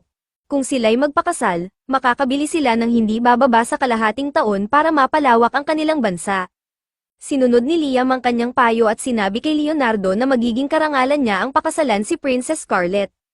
Gayunpaman, hiniling niyang ipagpaliban ang kasal ng isang taon upang maitaguyod niya ng buo ang kanyang bansa upang maging karapat-dapat sa royal family. Naiintindihan naman ito ni Leonardo at umalis upang iparating ang sagot ni Liam sa hari. Matapos maayos ang bagay na ito, napagpasyahan ni Liam na bisitahin ang mansyon ni Princess Scarlett sa royal capital.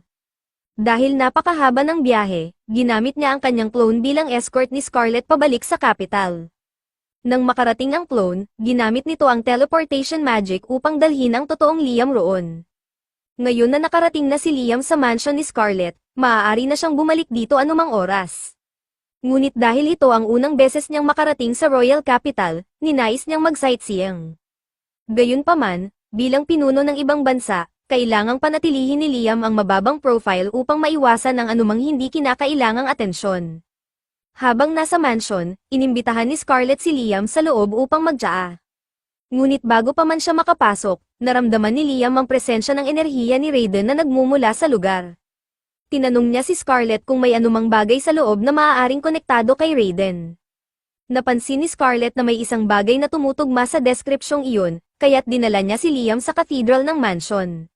Doon, ipinakita niya ang isang estatwa ni Raiden na napreserba ng kanyang pamilya sa loob ng maraming henerasyon. Laking gulat ni Raiden nang makita ang estatwa dahil matagal na niya itong nakalimutan, libu-libong taon na ang nakalilipas. Sinabi niya kay Liam na lumapit at gumamit ng isang all-clear spell. Nang gawin ito ni Liam, nagliwanag ang estatwa at ang enerhiya nito ay lumipat sa katawan ni Scarlet. Napansin ni Scarlet na ngayon ay nakasuot siya ng isang makapangyarihang armor, at naramdaman niya ang isang napakalakas na enerhiya na dumadaloy sa kanyang katawan. Sinubukan niyang gamitin ang isa sa mga spell ni Liam, ang Holy Lance, at nagawa niyang ilunsad ito. Ngunit pagkatapos nito, labis siyang napagod dahil nagamit niya ang lahat ng kanyang mana. Sa kabila nito, kahanga-hangang nagawa niyang gamitin ang spell, lalo na't imposible itong gawin dati. Ipinaliwanag ni Raiden na ang armor na suot ni Scarlet ay dinisenyo upang palakasin ang kakayahan ng sinumang nagsusuot nito, at binibigyan din sila ng kakayahang gumamit ng ilan sa mga holy spells ni Raiden. Ngunit sinabi rin ni Raiden na ang katawan ni Scarlet ay hindi pa sapat na malakas upang ma-handle ang buong potensyal ng armor. Ang suot ni Scarlet ay ang Golden Armor, ang pinakamalakas sa lahat ng armors na nilikha ni Raiden.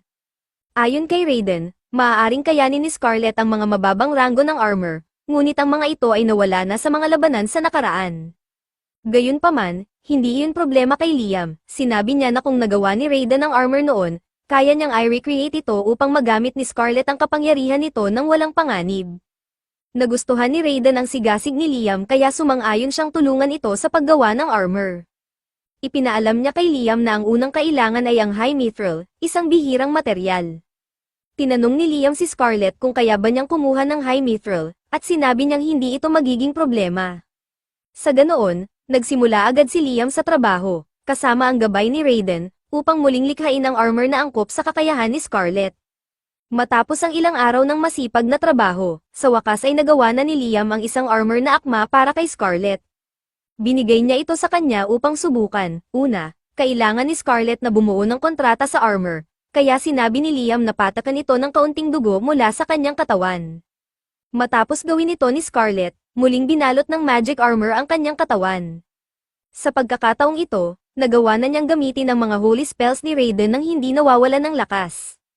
Impresyonado si Raiden sa kakayahan ni Liam na gayahin ang disenyo ng kanyang armor ng ganoon kadali. Habang nasa paksa, ibinahagi ni Raiden ang kwento tungkol sa pinakamakapangyarihang armor na ginawa niya noon, ang Ruin Guardian. Ito ang armor na ginamit niya noong War of Gods, at hinikayat niya si Liam na subukan ito dahil naniniwala siyang kaya niya itong gamitin. Nag-teleport pabalik sa nayon sina Liam at Scarlet, at pinatakan ni Liam ng isang patak ng dugo ang Ruin Guardian statue bago bumuo ng kontrata rito. Agad na naging isang armor ang Guardian, at sinuot ito ni Liam. Nang maisuot niya ang armor, nagawa niyang mag-cast ng 37 magic spells ng sabay-sabay. Gayunpaman, ang ganitong antas ng lakas ay labis para sa kakayahan ni Liam sa ngayon, kaya siya ay bumagsak sa lupa dahil sa mana exhaustion. Nagmadali si Scarlet upang tingnan ang kalagayan niya, ngunit sinabi ni Liam na ayos lang siya.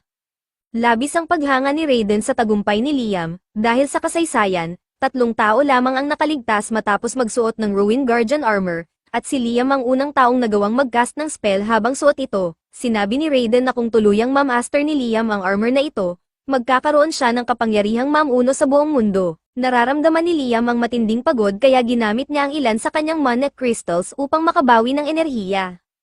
Bagamat napakakapaki-pakinabang ng Guardian Armor, napagdesisyonan niyang ipagpaliban muna ang pagsasanay gamit ito at inilagay ito sa kanyang item box. Pagkatapos, ginamit niya ang kanyang teleportation upang ibalik si Scarlet sa capital, bago siya mismo nag-teleport pabalik sa village upang tingnan ang kalagayan ng lahat. Sa unang tingin, mukhang maayos naman ang lahat, ngunit bigla na lamang lumapit sa kanya si Reyna na may dalang mahalagang balita. Ayon kay Reyna, may isang pangkat ng trolls na namataan malapit sa village. Sa normal na pagkakataon, hindi ito magiging malaking problema dahil may 2 klase ng trolls, ang mga mababait at ang mga bayolente. Sa kasamaang palad, ang mga namataan malapit sa kanilang teritoryo ay kabilang sa mga bayolenteng uri, kaya posibleng maging banta sila sa village. Dahil may mga emissaries mula sa iba't ibang kaharian na patuloy na dumarating, mas makabubuti kung makumbinsi ni Liam ang mga trolls na sumali sa kanyang bayan upang maiwasan ang anumang kaguluhan sa pagitan ng mga trolls at mga tao. Dahil dito, nagtungo si Liam sa lokasyon ng mga trolls upang makipag-usap at makipagkasundo sa kanila. Sa kanyang pagdating, agad siyang hinarang ng isang pangkat ng trolls.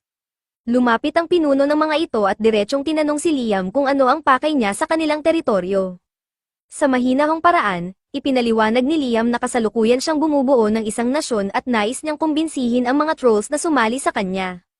Gayunpaman, hindi pinagkakatiwalaan ng pinuno ng trolls ang mga tao, kaya agad nitong tinanggihan ang alok ni Liam at pinaalis siya sa kanilang lugar. Ngunit bago pa man makasagot si Liam, biglang sinubukan ng troll leader na durugin siya gamit ang kanyang malalaking kamay. Ginagawa ni Liam ang lahat upang iwasan ang mga atake ng troll, dahil ayaw niyang mapilitan itong saktan. Ngunit kahit isa lang sa mga atake nito ang tumama sa kanya, maaaring maging fatal ito, kaya't kailangan niyang mag-ingat ng husto. Sa kasamaang palad, habang umiilag siya, aksidenteng nahulog si Liam sa isang malalim na butas sa lupa at natrap siya. Dahil dito, nagkaroon ng malinaw na pagkakataon ang troll upang tapusin siya. Wala nang ibang pagpipilian si Liam kundi kumilos agad, kung hindi ay mapapahamak siya. Gamit ang napakalakas nitong club, sinubukan ng troll na tapusin si Liam sa isang malakas na hampas. Pero sa huling segundo, nagawa niyang i-equip ang Guardian Raiden Armor, na siyang nagligtas sa kanya mula sa direktang pinsala. Gayunpaman, napakalaking mana consumption ang kinakailangan ng armor, kaya't mabilis na nauubos ang kanyang enerhiya. Nagulat ang troll leader nang makita niyang nakaligtas si Liam sa kanyang atake. Pero para sa kanya, hindi iyon mahalaga, kung kinakailangan, babanatan niya ito ng mas malakas sa susunod. Gayunpaman, bago pa siya muling umatake, itinuro ni Liam ang grupo ng mga trolls sa likuran nito. Dahil sa matinding galit ng pinuno ng trolls, hindi nito namalayang nagdulot na siya ng matinding pinsala sa sarili niyang mga kasamahan. Kung hindi sinalo ni Liam ang huling atake, maaaring nadamay pa sila sa mga lumilipad na debris. Nang mapagtanto ito ng troll leader, agad siyang natauhan at napagtantong masyado siyang naging padalos-dalos. Huminga siya ng malalim, kumalma, at nagdesisyong pakinggan ang sasabihin ni Liam. Nagpasalamat naman si Liam sa kanya sa pakikipagtulungan, at matapos nitong ipatawag ang lahat ng trolls, sinimulan na niyang ipaliwanag ang kanyang hangarin. Ipinaliwanag ni Liam Hamilton na kasalukuyan siyang nagtatayo ng isang village malapit sa teritoryo ng mga trolls. Sa kasalukuyan, karamihan sa mga naninirahan doon ay elves at werewolves, ngunit may posibilidad na dumami ang mga tao sa hinaharap. Sa pinakamasamang senaryo, maaaring magkaroon ng alitan sa pagitan ng trolls at ng mga tao, na posibleng humantong sa isang matinding labanan. Kapag nangyari ito, malaki ang posibilidad na tugisin at lipulin ng mga tao ang mga trolls, at nais ni Liam na maiwasan ang ganitong sitwasyon. Kaya naman, iminungkahi niyang sumali ang trolls sa kanyang village upang makabuo sila ng isang mapayapang komunidad kung saan maaaring mamuhay ng ligtas ang lahat. Matapos marinig ang paliwanag ni Liam, naunawaan ng troll leader ang kanyang punto. Gayunpaman, bago siya magdesisyon, nais muna niyang makita ang village mismo upang matiyak kung talagang magiging ligtas doon ang kanyang mga nasasakupan. Wala namang problema si Liam sa kahilingan ng troll leader, kaya ginamit niya ang kanyang teleportation upang dalhin ang buong grupo ng trolls sa village. Pagdating nila, namangha ang mga trolls sa kanilang nakita, isang maunlad at organisadong village na higit pa sa kanilang inaasahan. Ngunit sa gitna ng kanilang pagkamangha, biglang napansin ng isang residente ang troll leader, si Chris. Sa sandaling makita niya ito, agad siyang sumugod at malakas na sinipa ang troll leader, dahilan upang bumagsak ito sa lupa. Naguluhan si Liam sa biglang nangyari kaya agad niyang tinanong si Chris kung ano ang dahilan ng kanyang inasal. Ipinaliwanag naman ni Chris na matagal na silang may kasaysayan ng troll leader. Sa madaling sabi, matagal nang magkaribal sina Chris at ang troll leader dahil pareho nilang nakikita ang isa't isa bilang nakakainis na kalaban. Sa tuwing nagkikita sila, nauuwi ito sa isang laban. Sa kasalukuyan, si Chris ay may 307 panalo, samantalang ang troll leader ay may 370 panalo laban sa kanya. Gayunpaman, nalungkot si Chris sa naging laban nila ngayon, dahil tila hindi man lang lumaban ng maayos ang troll leader. Dahil dito, tinanong niya ito kung hamin na ba ito sa paglipas ng panahon. Ngunit pinaalalahanan siya ni Liam na siya mismo ang nag-evolve bilang isang werewolf, kaya hindi hamin na ang troll leader, kundi siya mismo ang lumakas. Dahil dito, nainis ang troll leader, dahil napagtanto niyang hindi na niya kayang tapatan si Chris sa kasalukuyang kalagayan niya. Sa puntong ito, iminungkahi ni Chris na kung gusto ng troll leader na maging patas muli ang laban nila, dapat siyang makipagkontrata kay Liam, katulad ng ginawa niya. Pagkatapos ng maikling pag-iisip, pumayag ang troll leader, kaya isinagawa ni Liam ang contract ritual at binigyan siya ng bagong pangalan, Guy. Sa sandaling mabuo ang kontrata, nagsimula ang evolution ni Guy mula sa pagiging troll patungo sa isang giges. Bagamat lumiit siya sa laki, may isang bagay na tiyak, mas lalo siyang lumakas kaysa dati. Napansin ni Liam Hamilton na malaki ang itinaas ng kapangyarihan ni Guy matapos nitong mag-evolve. Dahil dito, hinamon muli ni Chris si Guy sa isang laban upang makita kung paano siya nagbago. Sa pagkakataong ito, nagawa na ni Guy na harangin ang kanyang mga atake at lumaban ng patas. Para sa kanilang dalawa, tila isa lamang itong pangkaraniwang away, ngunit sa kanilang kasalukuyang lakas, kahit isang suntok o sipa lamang ang maaaring pumatay ng isang normal na tao. Dahil dito, nanatili na lamang ang ibang troll sa gilid at namangha sa kanilang dalawa. Dahil sa nakita niya, sinabi ni Liam sa iba pang trolls na maaari rin niyang bigyan sila ng mga pangalan kung gugustuhin nila. Sa tuwa nila, agad silang pumayag, kaya kinailangan ni Liam na mag-isip ng 50 pangalan sa isang iglap. Matapos nilang makipagkontrata kay Liam, tuluyan na silang naging bahagi ng kanyang village. Matapos ang seremonya ng naming contract, humiling si Liam ng isang maliit na pabor mula sa kanila. Bumalik sila sa kanyan upang mangolekta ng malalaking bato para sa kanya. Agad na nagsimula sa trabaho si Guy at ang iba pang trolls, habang sinubukan din ni Chris na tumulong. Gayunpaman, hindi pa rin siya kasing lakas ni Guy, kaya sinabi nito na hayaan na lang siyang gawin ang mabibigat na gawain. Ayaw sumuko ni Chris, pero sa huli, bumigay ang kanyang mga binti sa bigat ng dalang bato. Nakita ito ni Guy, kaya agad niyang iniangat ang malaking bato mula sa likuran ni Chris at tinanong kung ayos lang siya. Bagamat maayos naman ang kanyang katawan, hindi matanggap ni Chris ang pagkatalo, kaya tumakbo siya palayo dala ang kanyang pride at hiya. Matapos nilang makolekta ang lahat ng bato, nagpasalamat si Liam kay Guy at sa iba pang trolls sa kanilang tulong. Ngunit nagtataka si Guy kung ano nga ba ang balak gawin ni Liam sa napakaraming bato. Ipinaliwanag ni Liam na noong una niyang nakilala ang mga trolls, napansin niyang maraming ore deposit sa kanilang lugar. Kaya naman, naisip niyang subukan ang smelting upang kunin ang mga metal mula sa mga batong ito. Upang maisakatuparan ito, tumawag si Liam ng isang salamander, isang fire spirit, upang lumikha ng isang furnace at blast furnace na may napakataas na init upang tunawin ang mga bato. Sa huli, nakakuha siya ng 1 toneladang iron, kaunting copper, bahagyang gold, at isang napakaliit na halaga ng mithril. Nadismaya si Liam Hamilton matapos makita ang resulta ng smelting dahil umaasa siyang makakakuha ng mas maraming mithril mula sa mga ores. Ang mithril ay ang pangunahing sangkap sa paggawa ng mga armor sets, kaya't mahalaga ito sa kanyang plano. Dahil dito, tinanong niya si Raiden kung talagang kinakailangan ba ang mithril sa paggawa ng armor. Ipinaliwanag naman ni Raiden na mithril ang pinakaimportanteng material dahil walang ibang metal na may sapat na tibay upang tiisin ang matinding stress na mararanasan ng armor sa laban. Gayunpaman, dahil hindi pa sapat ang kanyang supply ng mithril, napansin ni Liam na mayroon siyang napakaraming iron. Dahil dito, naisip niyang subukan na lang muna ang iron at tingnan kung magiging epektibo ito. Agad niyang tinunaw ang iron at pinagawa ang isang mold gamit ang tulong ng kanyang mga gnomes upang maihulma ng maayos ang armor. Nang matapos ang paghuhulma, sinimulan niyang i-infuse ito ng Raiden's mana habang binibigyan ito ng pangalan upang higit pang mapalakas ito. Pinili niyang pangalanan ng battle armor bilang Apollo, na hango sa araw. Pagkatapos niyang alisin ito mula sa mold, lumitaw ang Apollo battle armor, na hinubog mismo sa anyo ng araw. Napagtanto ni Liam na mas magiging epektibo ang pagpapangalan kung ang forma ng armor ay babagay sa pangalan nito. Sa kabutihang palad, gumana ang kanyang ideya, at naging matagumpay ang kanyang unang battle armor creation. Gayunpaman, kinaharap ni Liam ang isa pang problema nang dumating ang gabi. Kahit na matagumpay niyang nagawa ang battle armor gamit ang iron, kinakailangan niyang magbigay ng individual na pangalan para sa bawat armor set upang magawa silang gumana ng maayos. Ang problema, naubusan na siya ng ideya para sa magagandang pangalan. Pagkatapos ng isang buong gabi ng pag-iisip, sa wakas ay nagawa ni Liam Hamilton ang 15 sets ng battle armor. Dahil dito, napagpasyahan niyang ipamahagi ang mga ito ng pantay-pantay sa mga elves, werewolves, at trolls.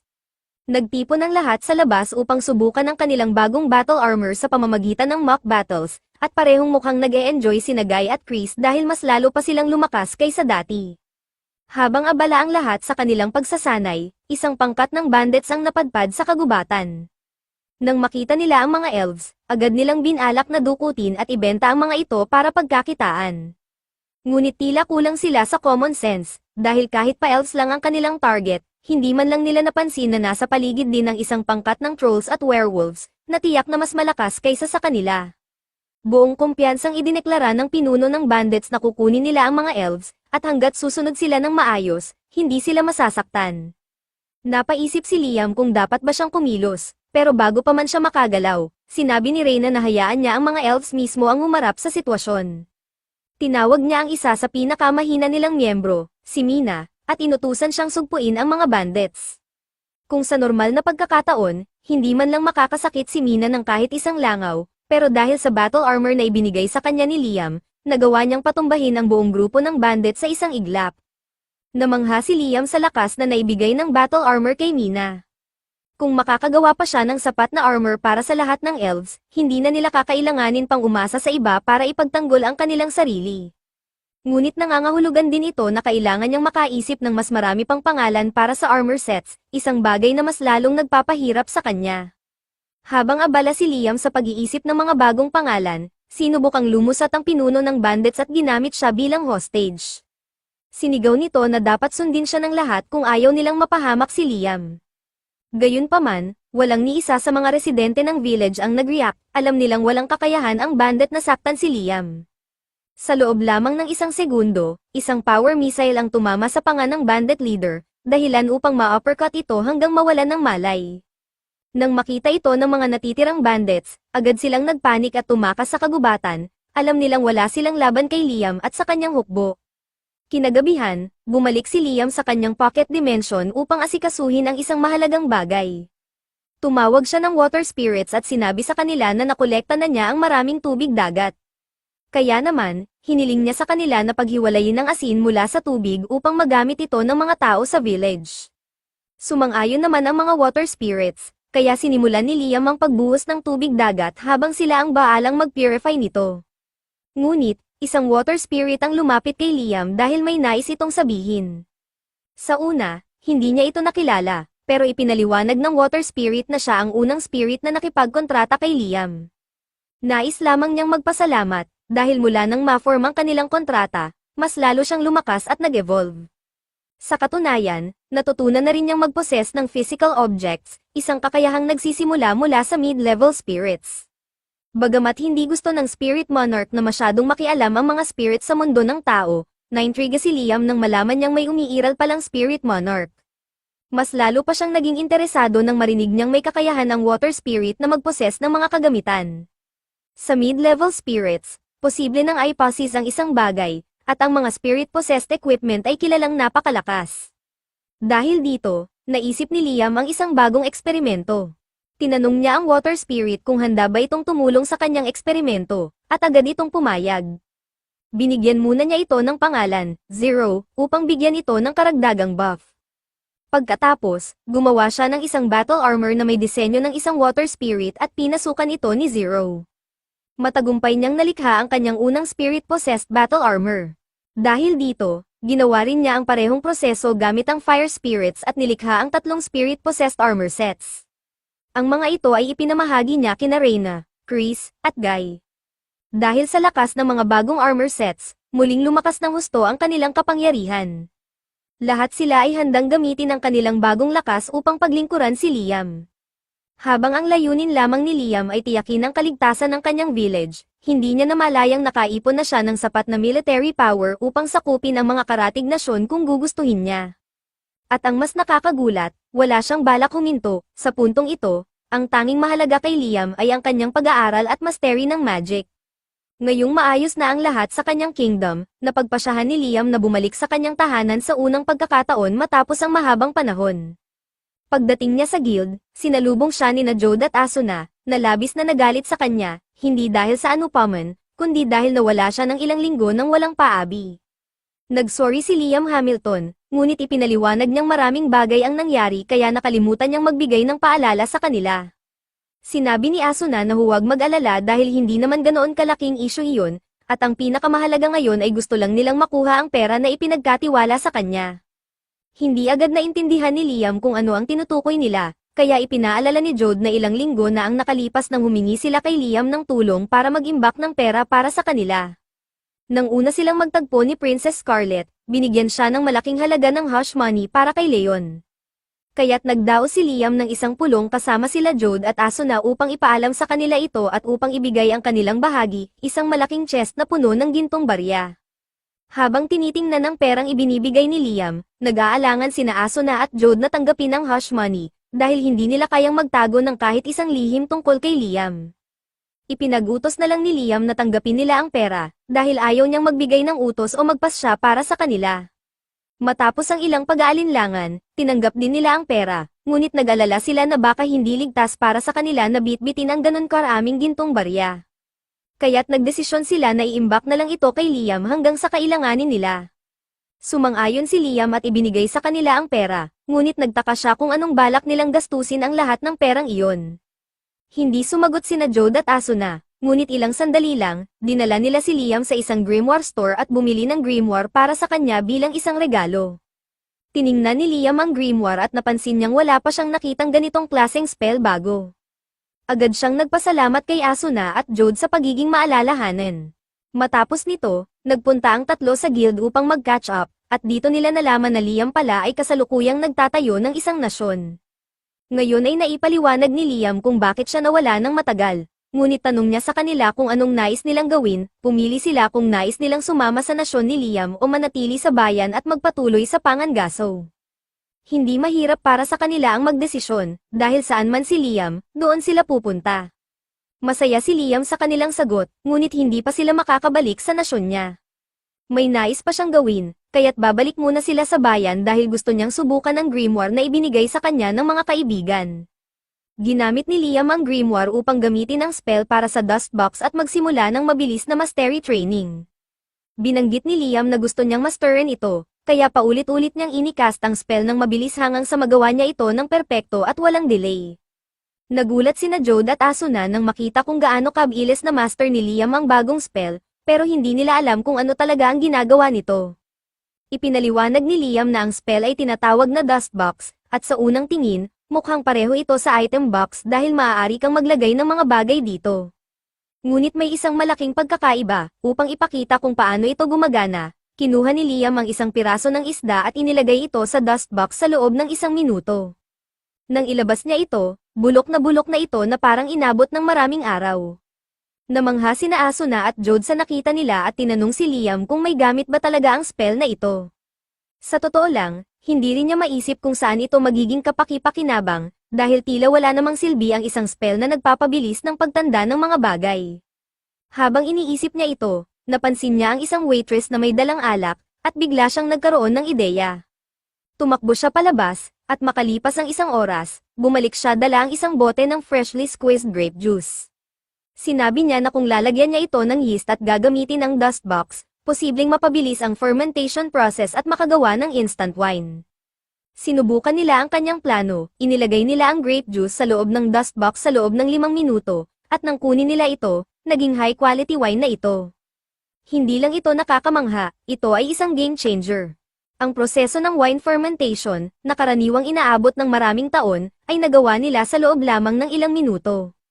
Ngunit hindi lang ito limitado sa wine, lahat ng bagay na nangangailangan ng fermentation, tulad ng cheese, soy sauce, suka, at iba pang fermented goods, ay maaaring mabilisan at maramihang gawin gamit ang spell na ito. Makalipas ang ilang sandali, dinala ni Liam sina Jode at Asuna sa kanyang bahay at inilabas ang 10 bote ng wine, bawat isa ay may label mula 1 hanggang 10. Ipinaliwanag niya na inilagay niya ang 10 bote ng grape juice sa dust box sa iba't ibang oras, ang bote #10 ay nasa loob ng 10 oras, ang bote #9 ay nasa loob ng 9 na oras, at iba pa hanggang sa bote #1 na 1 oras lamang ang ginugol sa dust box.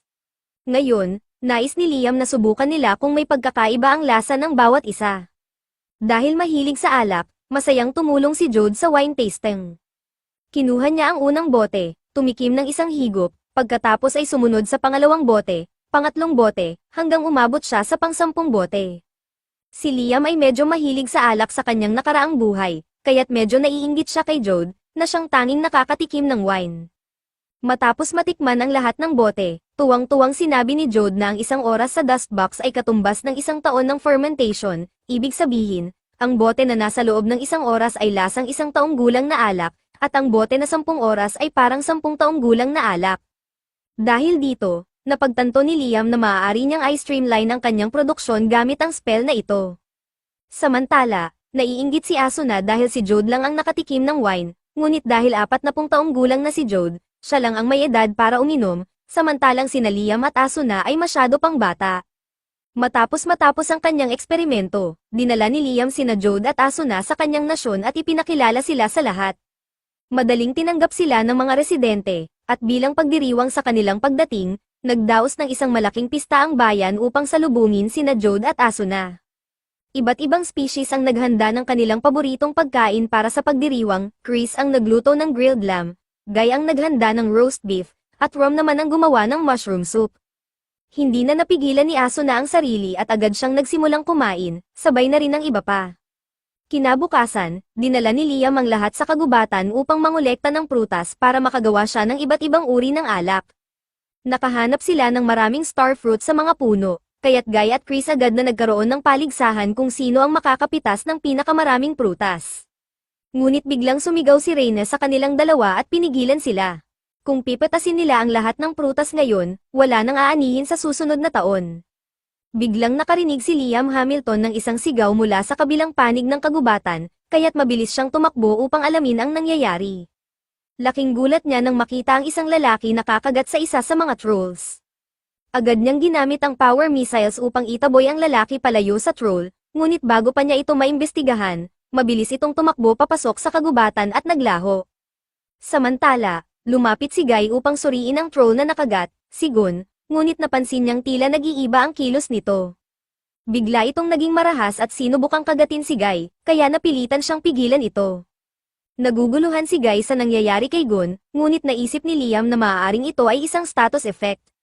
Kung tama ang kanyang hinala, maaari niyang gamutin ito gamit ang All Clear spell. Agad niyang ginamit ang spell upang tanggalin ang lahat ng status effects kay Gun, at sa kabutihang palad, bumalik ito sa normal at agad na nakatulog. Ngunit hindi pa rin alam ni Liam kung ano ang sanhi ng lahat ng ito. Si Jode, na tila nakakita na ng ganitong kondisyon noon, ay nagbigay ng paliwanag kay Liam, malamang na na-infect si Gun ng isang vampire. Ayon kay Jode, ang mga vampires ay may kakayahang gawing alipin ang kanilang mga kinakagat, at sa normal na pagkakataon, walang paraan upang gamutin ang isang taong nakagat na. Ngunit nagawa ni Liam na gamutin si Gun halos kaagad, isang bagay na tila imposible. Gayunpaman, napansin ni Jode ang isang kakaibang detalye, ang mga karaniwang vampires ay natutunaw sa sikat ng araw, ngunit ang lalaking nakakita ni Liam ay tila hindi apektado. Dahil dito, sigurado si Jode na ang sitwasyon nila ngayon ay konektado sa isang Dracula. Ang Dracula ay isang mutant variant ng vampire na ipinapanganak lamang isang beses bawat ilang siglo.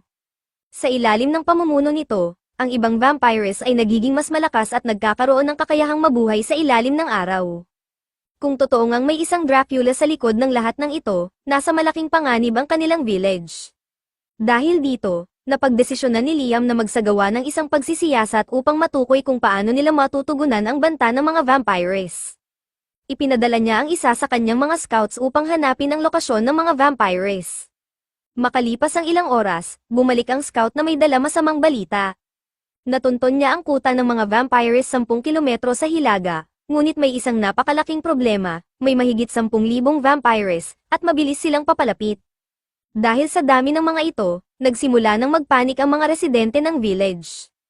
Ayon sa ulat ng scout, ang buong populasyon ng lupaing iyon ay tila na-convert na lahat bilang vampires, kasama na ang mga orcs, goblins, at iba pang species. Ang mas nakakatakot pa, dahil lahat ng vampires ay malayang nakakalakad sa araw, walang duda na ito ay dahil sa impluwensya ng isang Dracula. Sa normal na sitwasyon, ang mga vampires ay hindi naman agresibo at mas pinipili ang mamuhay ng tahimik. Ngunit sa ilalim ng kontrol ng Dracula, naging marahas at mapanira ang mga ito. Sinabi ni Guy na dapat nilang pigilan ang vampires bago pa lumala ang sitwasyon. Ngunit hindi sumang-ayon sina Jode at Asuna, napakadelikado ng ideyang harapin ng direkta ang hukbo ng vampires. Bagamat malalakas sila, isang maliit na kagat lamang mula sa isang vampire ay sapat na upang ma-convert ang sinuman sa hukbo nito. Sumang-ayon si Liam na napaka-risky ng isang harapang labanan, ngunit gusto pa rin niyang gawin ang lahat ng kanyang makakaya upang maiwasan ang paglaganap ng vampires. Kaya't ang unang hakbang niya ay evacuate ang mga kalapit na villages bago pa sila masakop ng vampire horde. Sa kasamaang palad, walang sino man sa mga karatig baryo ang naniwala sa babala ni Liam. Para sa kanila, ang mga vampires ay hindi isang malaking banta. Ngunit makalipas lamang ang ilang oras, umatake ang hukbo ng vampires sa isang orc village. Bagamat matapang na lumaban ang mga orcs, mabilis silang napasuko at kinain ng vampires. Ngayon, lahat ng orcs ay naging vampires na rin, habang sinusubaybayan ito ng kanyang scout, may isang kakaibang vampire na lumitaw sa labanan, hindi tulad ng iba, ito ay may malakas na presensya. Lahat ng ibang vampires ay lumuhad sa harap nito, bilang tanda ng kanilang pagkilala sa kanilang pinuno. Pagkatapos, ginamit nito ang isang hindi pangkaraniwang kakayahan upang buhayin muli ang lahat ng mga patay na vampires mula sa labanan laban sa mga orcs. Sa puntong ito, wala nang pag-aalinlangan si Liam, ang vampire na nakita ng scout ay ang Dracula mismo. Ngunit ngayon, may mas malaking problema sila, kung kaya ng Dracula na buhayin muli ang kanyang mga nasawing alagad ng walang limitasyon, walang katapusang hukbo ng vampires ang kanilang haharapin. Ang tanging paraan upang tuluyang matapos ang banta ng hukbong ito ay patayin ang Dracula mismo. Mukhang imposible nang makalapit kay Dracula dahil sa napakalaking bilang ng kanyang hukbo, ngunit may perpektong plano si Liam Hamilton upang talunin ito. Tinawag niya ang mga tribe leaders pati sina Asuna at Jode upang tumulong sa kanyang estratehiya. Sa huli, ang 5 sa kanila ang humarap sa hukbo ng vampires sa isang makitid na lambak. Habang dumarating ang mga vampires, agad nilang sinuot ang battle armor na ginawa ni Liam at sinimulang lipulin ang mga kalaban. Nagkalat ang mga katawan ng vampires, at habang patuloy silang nagsisibagsak sa kaliwat kanan, napagtanto ni Guy na sapat na ang pinsalang nagawa nila. Panahon na upang umatras at akitin si Dracula palabas.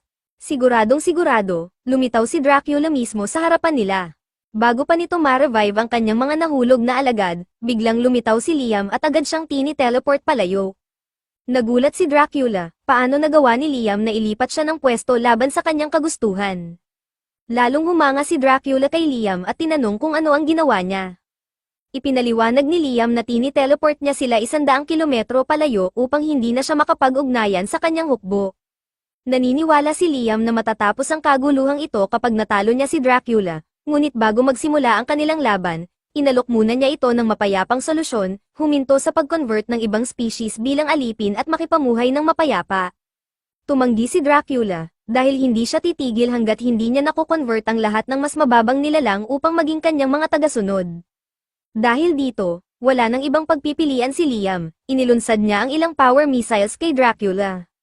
Sa kasamaang palad, kahit tumama ng direkta ang kanyang mga atake, hindi man lang ito nasaktan.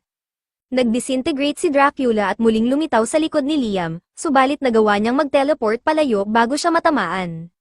Sinubukan naman ni Liam na saksakin siya gamit ang Holy Lances, ngunit kahit na tumagos ang mga ito sa katawan ni Dracula, muli lang siyang nag-reform na parang walang nangyari. Nagpatuloy ang kanilang laban, inuudyok ni Dracula si Liam na mag-teleport, at sa sandaling gawin ito ni Liam, mabilis siyang hinawakan ni Dracula. Bago pa man siya mabigyan ng fatal bite, gumamit si Liam ng clone swap at agad na inidispel ang kanyang katawan, nakaiwas siya sa napakalapit na panganib.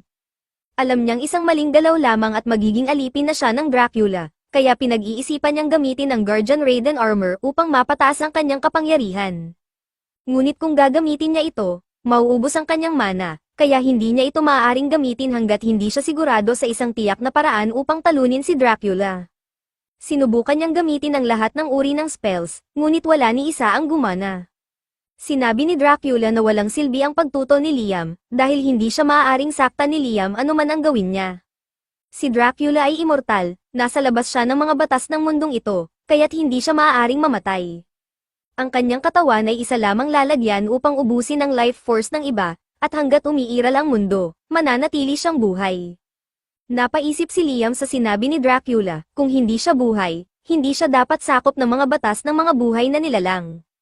Habang mahigpit ang pagkakahawak ni Dracula sa kanya, bigla siyang gumamit ng Dustbox spell.